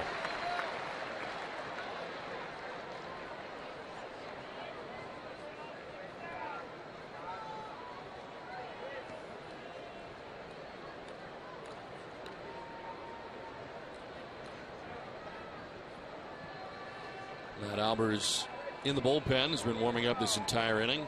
Morales got Sherrod pop out. Cano to single. And throw to first base, and back is Cano.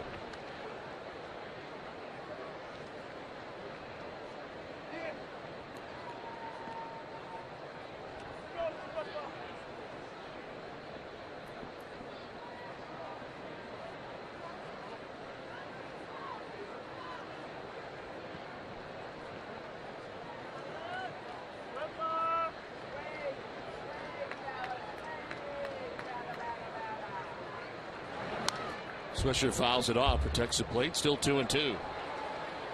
Covidien, a global healthcare products company, is a proud sponsor of the Red Sox Foundation, helping to address health needs in our communities.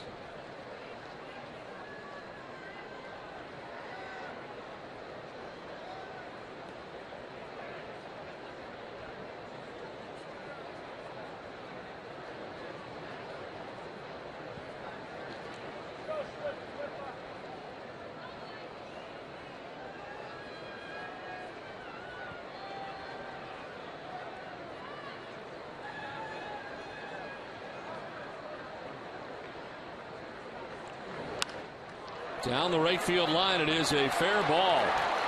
Heading for third base is Cano. McDonald gets it back into the infield, but it is a single to right for Swisher. And it's first and third now for New York with one out in the eighth. And that is the fourth time that he has been on base tonight. 3 singles and a walk.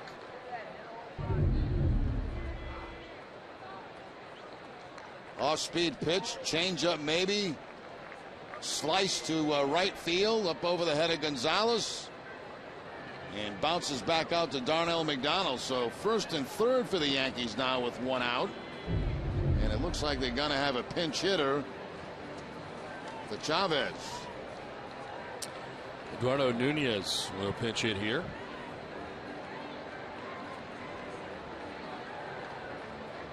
And Terry Francona coming out to make the change. So Matt Albers has been warming in the pen. He will be headed in. The Yankees on top 5-2 and threatening in the eighth.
Chavez, who had an RBI single earlier, would do it again.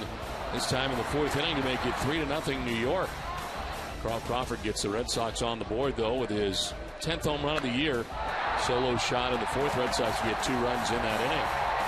Back and forth with some hit batsmen tonight, and Francisco Cervelli takes exception to being hit here as the bench is empty after this. CC Sabathia was very good in this game tonight. Sabathia with 10 strikeouts in 6 innings. 5-2, the Yankees are on top, threatening for more. Matt Albers into his 46th game of the year, 4-4, a 4.33 earned run average. 54 innings, has 53 Ks. Opponents hitting at 249 against Albers. He's had a tough August, 13.09 ERA in August. First and third for New York. Eduardo Nunez swinging the first pitch, pops it up back of first as Pedroia is out on the outfield grass to make the catch.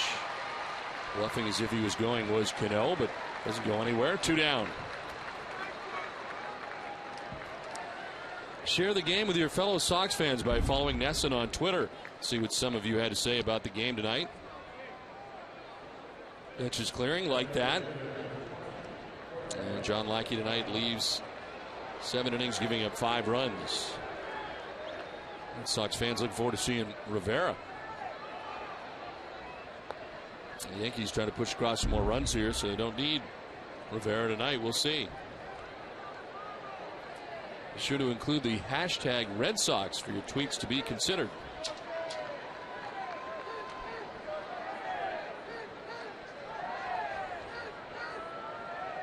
Two down, first and third. As Jorge Posada is 0 for 3 in the game. He was grounded into 2 double plays and flied out.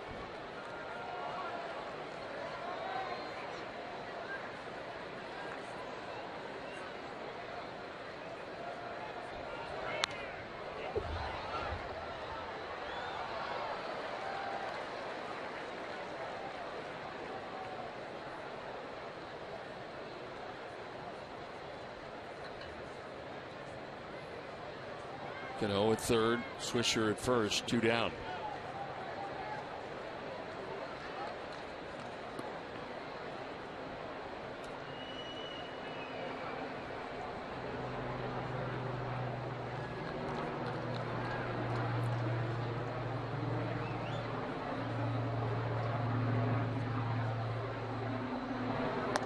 It's outside, 1-1.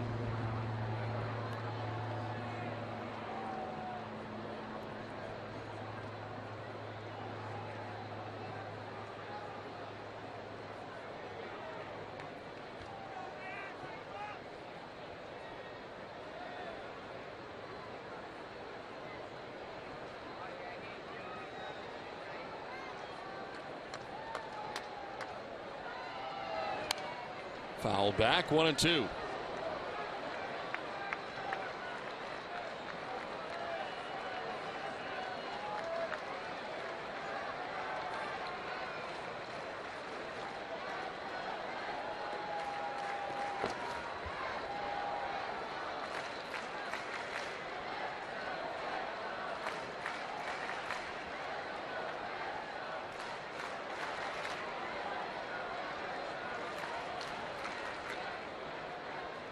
Throw to first, and diving back is Swisher. Swisher with only 2 steals on the season. He's also been caught a couple of times. Soriano's been warming and really just kind of looking on for a while.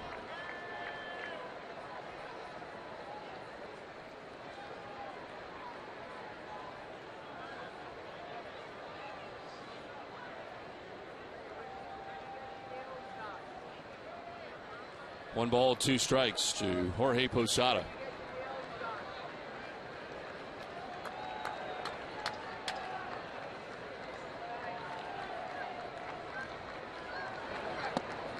Down and in, 2-2.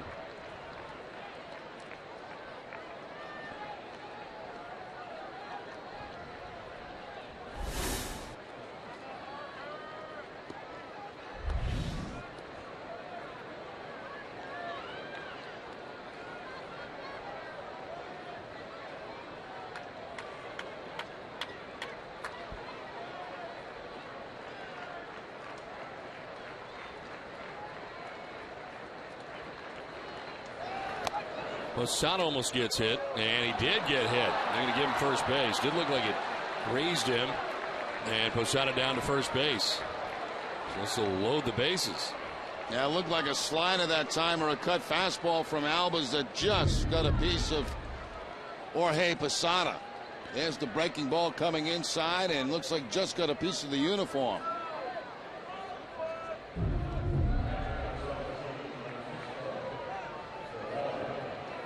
Only the second time this season Posada has been hit by a pitch this season. He's at first base, 2 down in the 8th. And Francisco Cervelli has a chance to do some damage here in the 8th inning, give the Yankees some more room. Already on top, 5-2.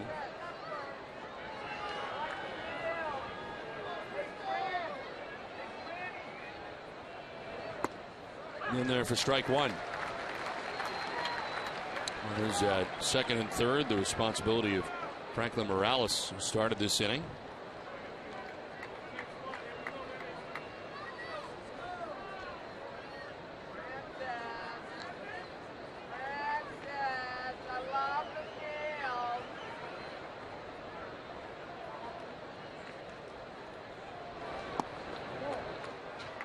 One ball, one strike.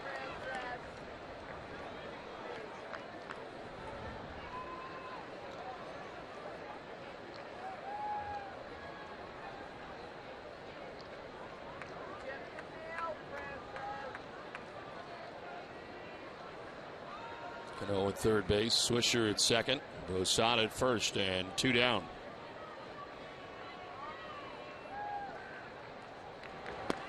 Cervelli takes strike 2, 1-2. An interesting night for Francisco Cervelli. Hit a home run in the 5th inning off John Lackey.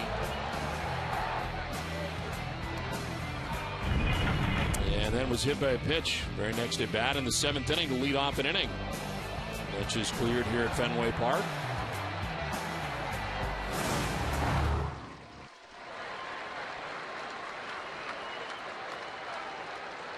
Albers with a 1-2 pitch. Sends him to the ground. 2-2. That's just a sinking fastball going back and down and in on Cervelli. And has to get his feet out of the way to avoid getting hit. Almost got him in the kneecap.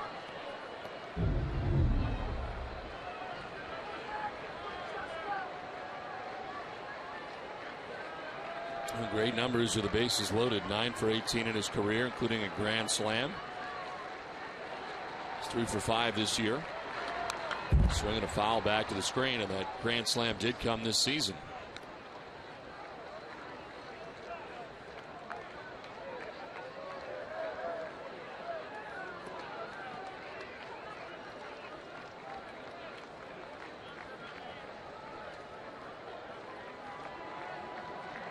Two outs, bases loaded here in the 8th.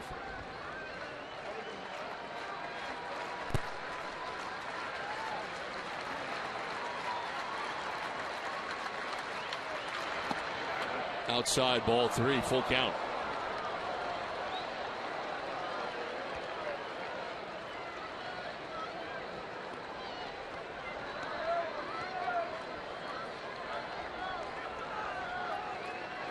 Brett Gardner waiting on deck, top of the Yankees order here in the 8th.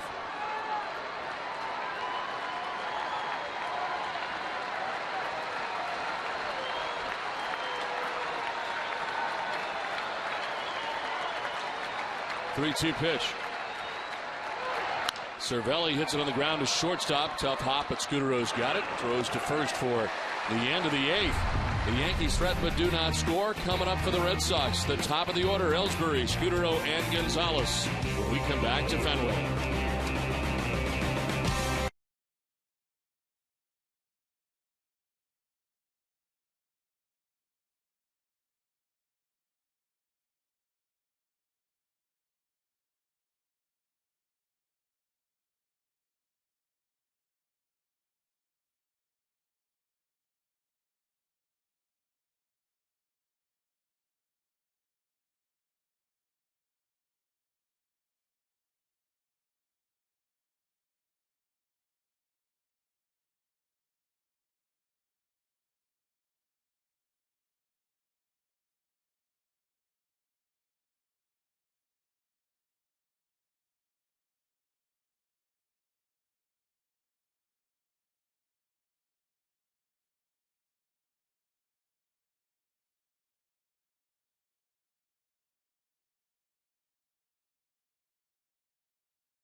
Sullivan Tire, Kia, Cholula Hot Sauce, and by Bermuda Tourism.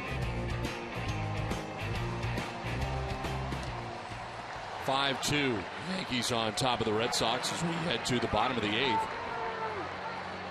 Eduardo Nunez stays in the game at third base. And the new pitcher is Rafael Soriano, fourth pitcher of the night for New York. 28th appearance, 2-2 with a 4.74 earned run average. He's worked in 24 2/3, 19 Ks.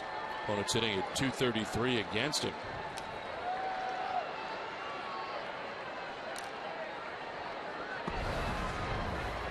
Jacoby Ellsbury leads it off. Hit by a pitch in the first, grounded out in the second, struck out in the fourth, and singled in the sixth.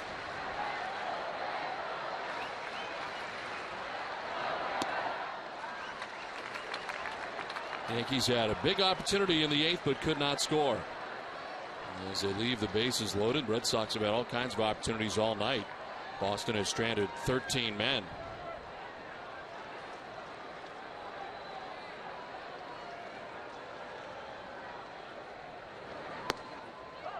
In there for strike one, 2-1.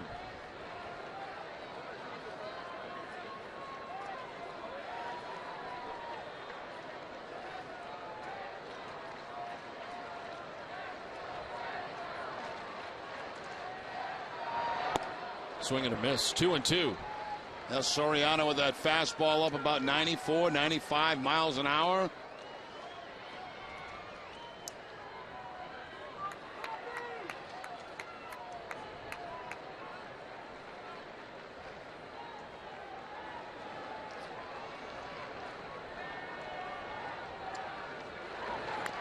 Tap foul, 2-2 still.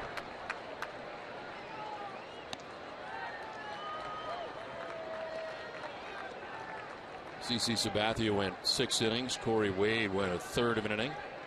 Boone Logan 2/3.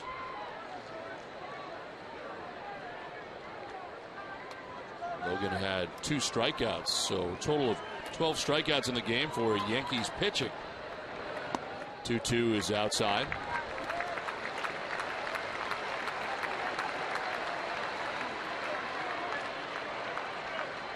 Red Sox trying to get it done to the back end of this bullpen for the Yankees.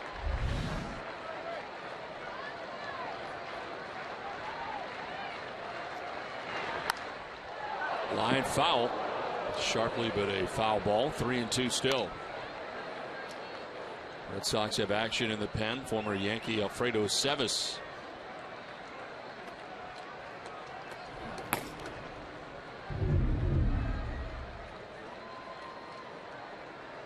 Very quick off that stool to get out of the way of the line drive. Ball 4 and a leadoff walk for Jacoby Ellsbury.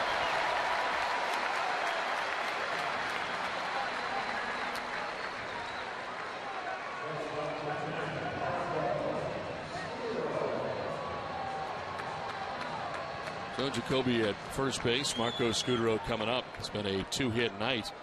Singled in the third inning, doubled in the fourth. He is 2 for 4 with an RBI.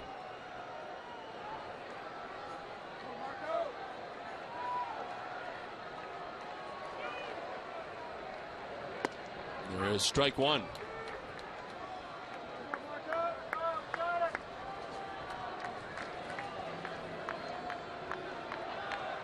Soriano came off the DL on July 29th. He's given up 6 hits and 4 runs in 9 2/3 since coming back. This is with a fastball inside. Placed in the DL with right elbow inflammation. Missed a total of 63 team games. 1 point transferred to the 60-day DL on June 15th. His 3 appearances against the Red Sox this season has not given up a hit. But he does walk Ellsbury to begin things here in the 8th. And takes a chuck at him at first base.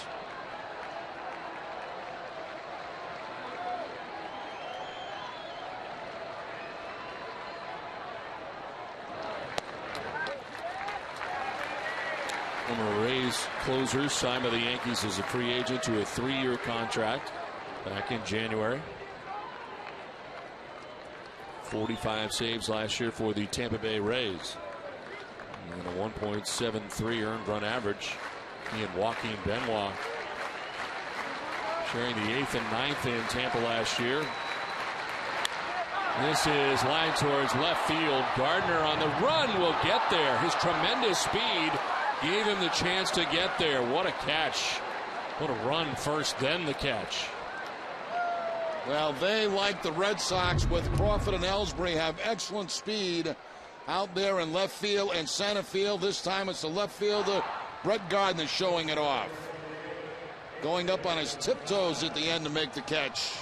And Soriano likes that. Looked like gap all written all over that baseball as soon as it left the bat, but Brett Gardner closed the gap. 1 on, 1 out. And Adrian Gonzalez, the batter. He is 0 for 4 in the game. Struck out 3 times against CC Sabathia. And then grounded out last time up. So an 0 for 4 night against Sabathia. Now a foul ball off to the left.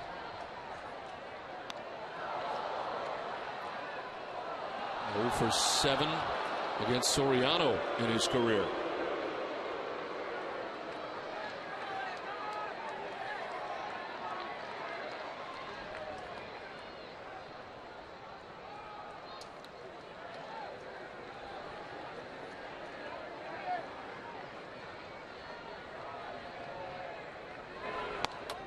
Up high, ball 1, 1-1.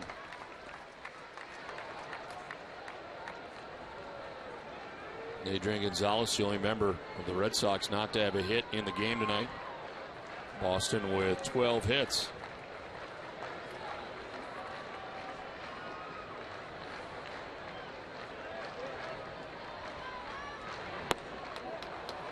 Did he go? No, he did not. Mark Wegner, third base umpire, 2-1.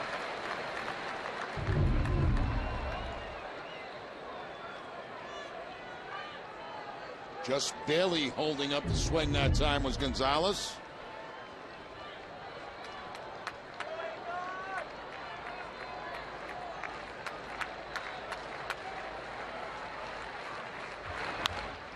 In the air down the left field line, foul.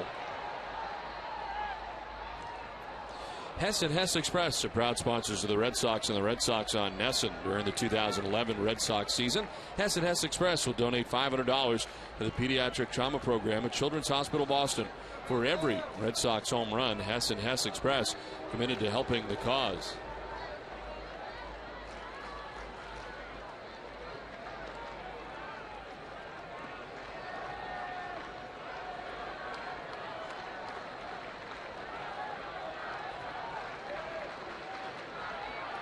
Two and 2, the count to Adrian Gonzalez. Line to center. Granderson coming in to make the catch on the liner. 2 down. Then Granderson does not play all that deep in center field because of his speed and able to track that one very easily.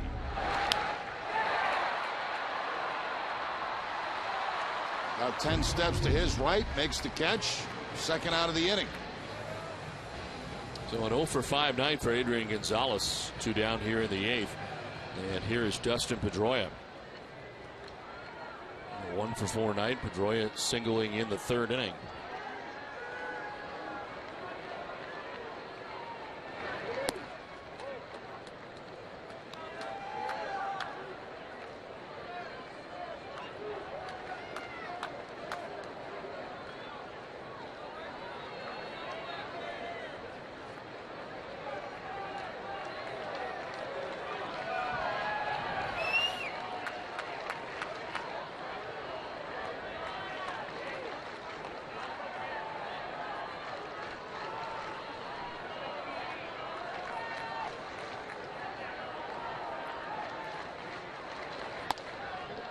Strike 1, 1-1.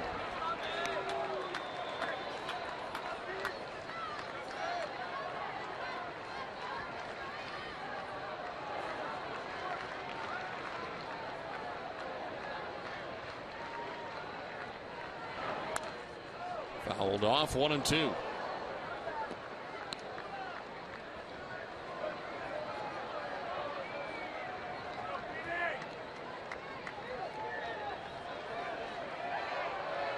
Mariano Rivera limbering it up.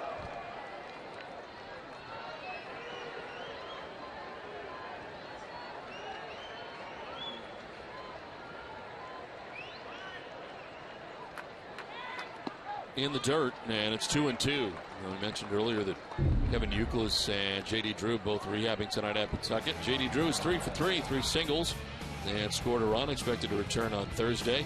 Kevin Youkilis 1 for 4, a single, a walk, and a run, and expected to return on Friday. So good news.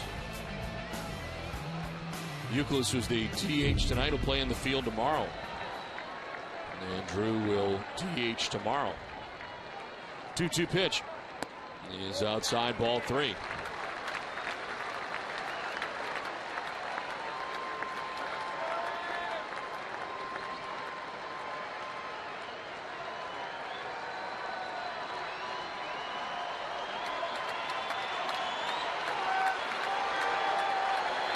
Two outs, Jacoby Ellsbury at first base.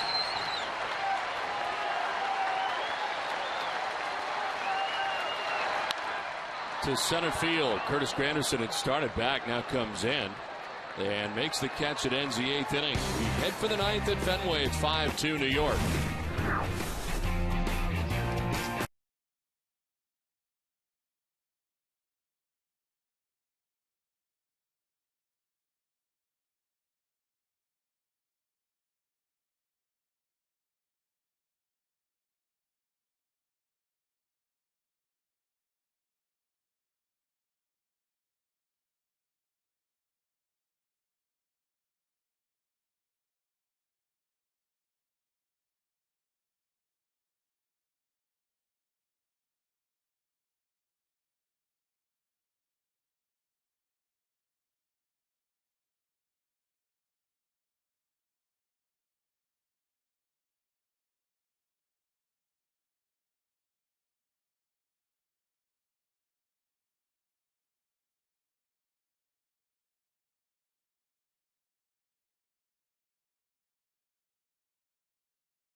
Daily presented by Sun Life Financial. At the latest from the Patriots training camp. Highlights from today's Deutsche Bank Red Sox Pro-Am. Also continue their countdown of the best moments from the Bruins championship season. All this and much more on NESN Daily tonight, following Red Sox coverage only on NESN. 5-2, the Yankees on top of the Red Sox as we get ready for the 9th inning. And the new pitcher for the Red Sox, former Yankee right-hander Alfredo Cevis. 43rd appearance, 9-1 with a 2.86 earned run average, 60 strikeouts in 88 innings, and opponents hitting at 205 against Cevis. Brett Gardner leads it off. It's a one-hopper to short. Scudero's got it, gets rid of it in a hurry. Have to with Gardner running, and they get him.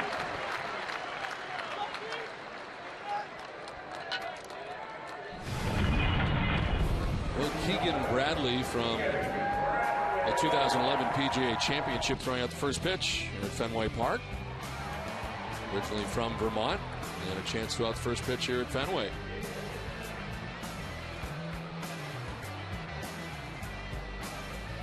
It's been a good amount of time with a lot of the Red Sox golfers on the team. 1 out in the 9th. Derek Jeter, the batter, 0 for 4 tonight.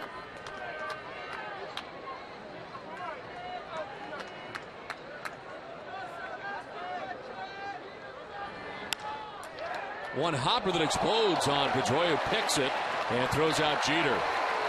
Nice play by Pedroia. 2 down. That's about all you can do as a second baseman on the ball hit like that. The ball's hit hard. It's hit with top spin. You got to have the quick hands to be able to make a play on this. And that's exactly what Pedroia does. Takes a base hit away from Derek Jeter. You can see that ball bounce and just explode in front of Pedroia at second base.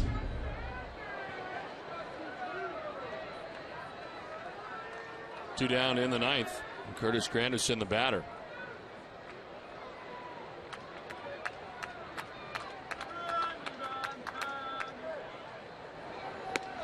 There's strike one over the inside corner. Don't forget, coming up immediately after the game, stay with us for WB Mason Extra Innings Live. It's all the post-game coverage you'll need right here on NESN.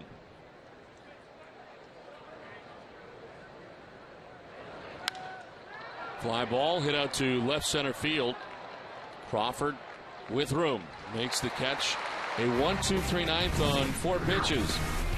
On will be Mariano Rivera, but up for the Red Sox. Ortiz, Lowry, and Crawford.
Bottom of the 9th inning, 5-2. The Yankees on top of the Red Sox. Mariano Rivera in a save opportunity.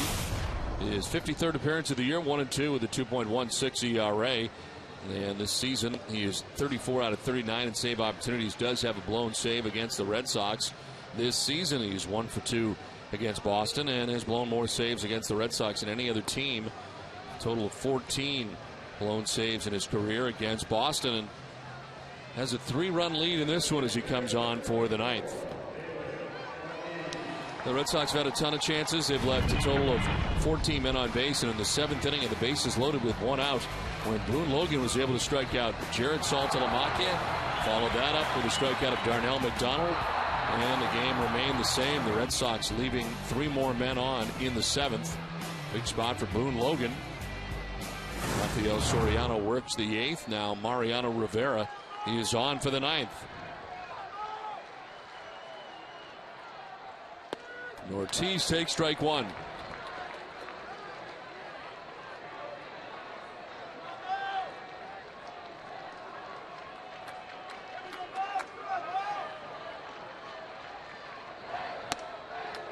Inside 1-1. David struck out in the second. He struck out in the third. Singled and walked his last 2 plate appearances. Pretty good numbers against Mariano Rivera. On the ground down the line at first, a fair ball. Pick off the boxes to Swisher. Ortiz is thinking 2, and he will get there. Swisher couldn't get to the ball that quickly. It just died. And Ortiz at second base with a double to begin the bottom of the 9th. Al Ortiz gets that cut fastball inside and keeps it fair. A lot of times lefties will pull this ball foul, but Ortiz keeps it fair down the line. It bounces off the wall, and as you said, John, Don just kind of died out there, and Ortiz had no problem getting into second base with the leadoff double. So Ortiz at second, and Jed Lowry the batter. 3-hit night already as he takes strike 1.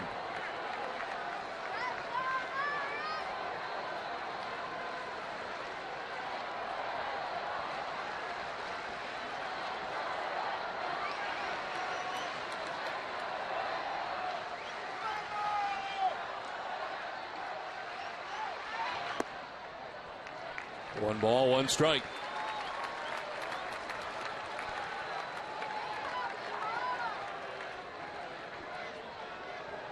Goal for 3 in his career against Rivera.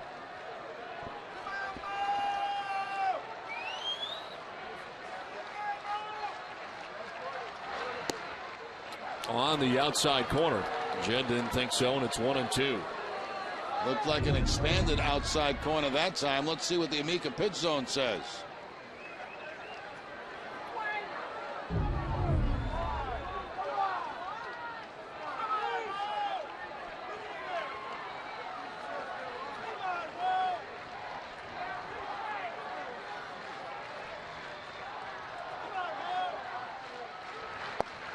On the outside corner for strike 3. Lowry can't believe it. That pitch is not a strike. The last 2 pitches were not strikes to Jed Lowry.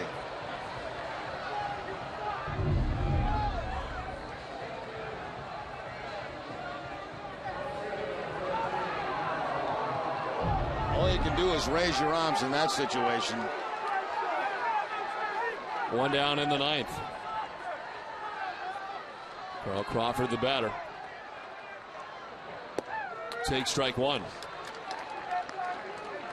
Carl's been on 3 times tonight, a walk, a home run, and he is singled. He's also lined out.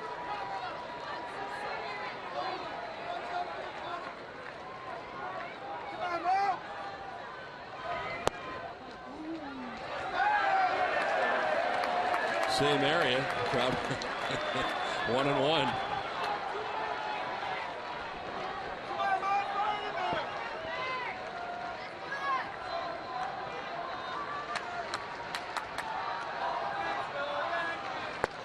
On the corner, strike 2. You're going to get those calls, Mariano. You might just want to stay out there all night long.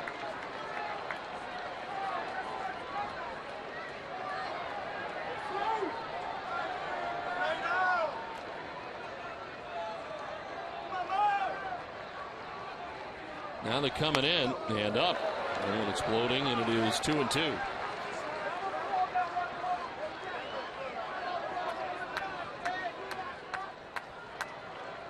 Mariano Rivera, 593 career saves, most ever American League history. Second most all time behind Trevor Hoffman, who finished with 601. Very defensive late swing from Crawford, but he gets a piece to stay alive.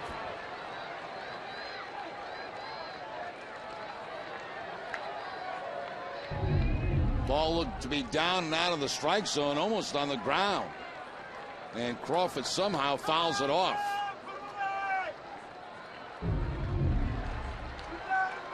2-2 the count. Little pop up left side. Jeter calls off Nunez and makes the catch, 2 down.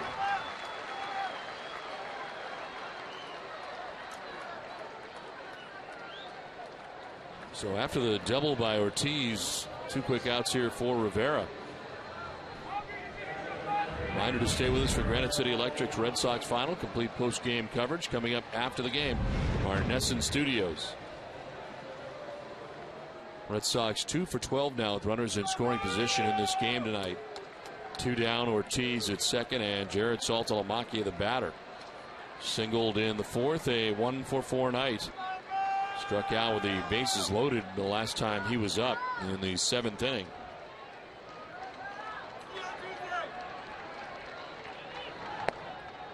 In there for strike one.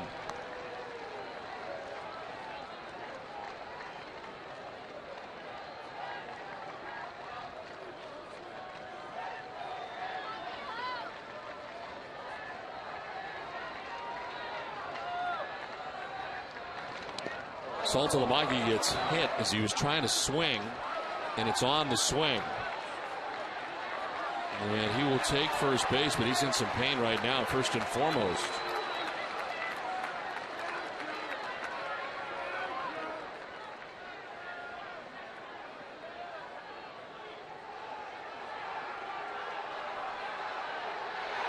And now getting thrown out is Girardi. He came racing out of the dugout, was thrown out even before he arrived. He's complaining that Saltalamacchia swung at that pitch.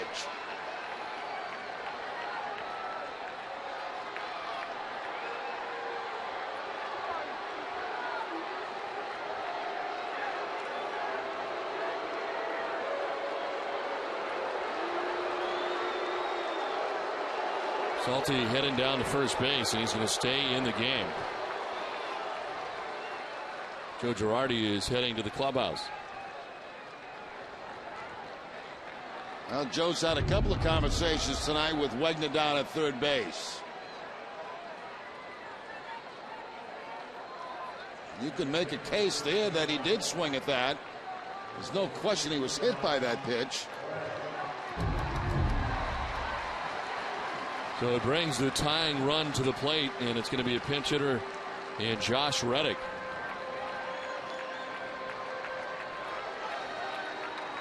.283, 6 home runs, 26 runs batted in. Bats for Darnell McDonald, who was 1 for 3 tonight with a walk.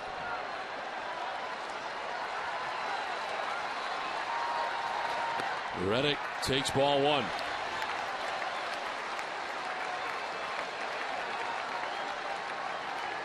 Saltalamacchia was the first batter that Mariano Rivera has hit this season.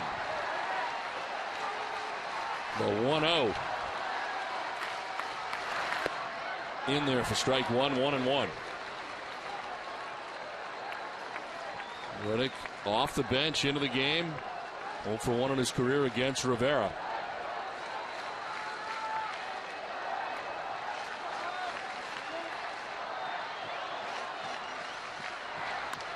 To left field, but at Gardner, who makes the catch that ends the game. So the Red Sox leave 2 more men on base. They leave 16 on tonight. Jerry, I guess that's kind of the story of this game, is the 16 men the Red Sox left on. Plenty of chances, just couldn't convert. It is. You know, CC Sabathia did pitch better tonight in this ball game than he had against the Red Sox, but they still had chances to score against him in the ball game tonight. But when you leave that many men on base, you're not going to win very many ball games. So a frustrating night offensively for the Red Sox. They certainly had their chances, but they couldn't connect on them. So the Yankees win. They're just a half game back of the Red Sox now. 5-2 the final. For Jerry Remy and Heidi Watney, I'm Don Orsillo saying goodnight from Fenway Park. Join us again tomorrow night for Game 2 of the WEI Nesson Jimmy Fund Radio Telethon from Fenway Park. Game 2 of the series against the Yankees. This has been a presentation of Nesson, New England's most watched sports network. Let's send it now to our Nesson Television Center. Here's Tom Caron.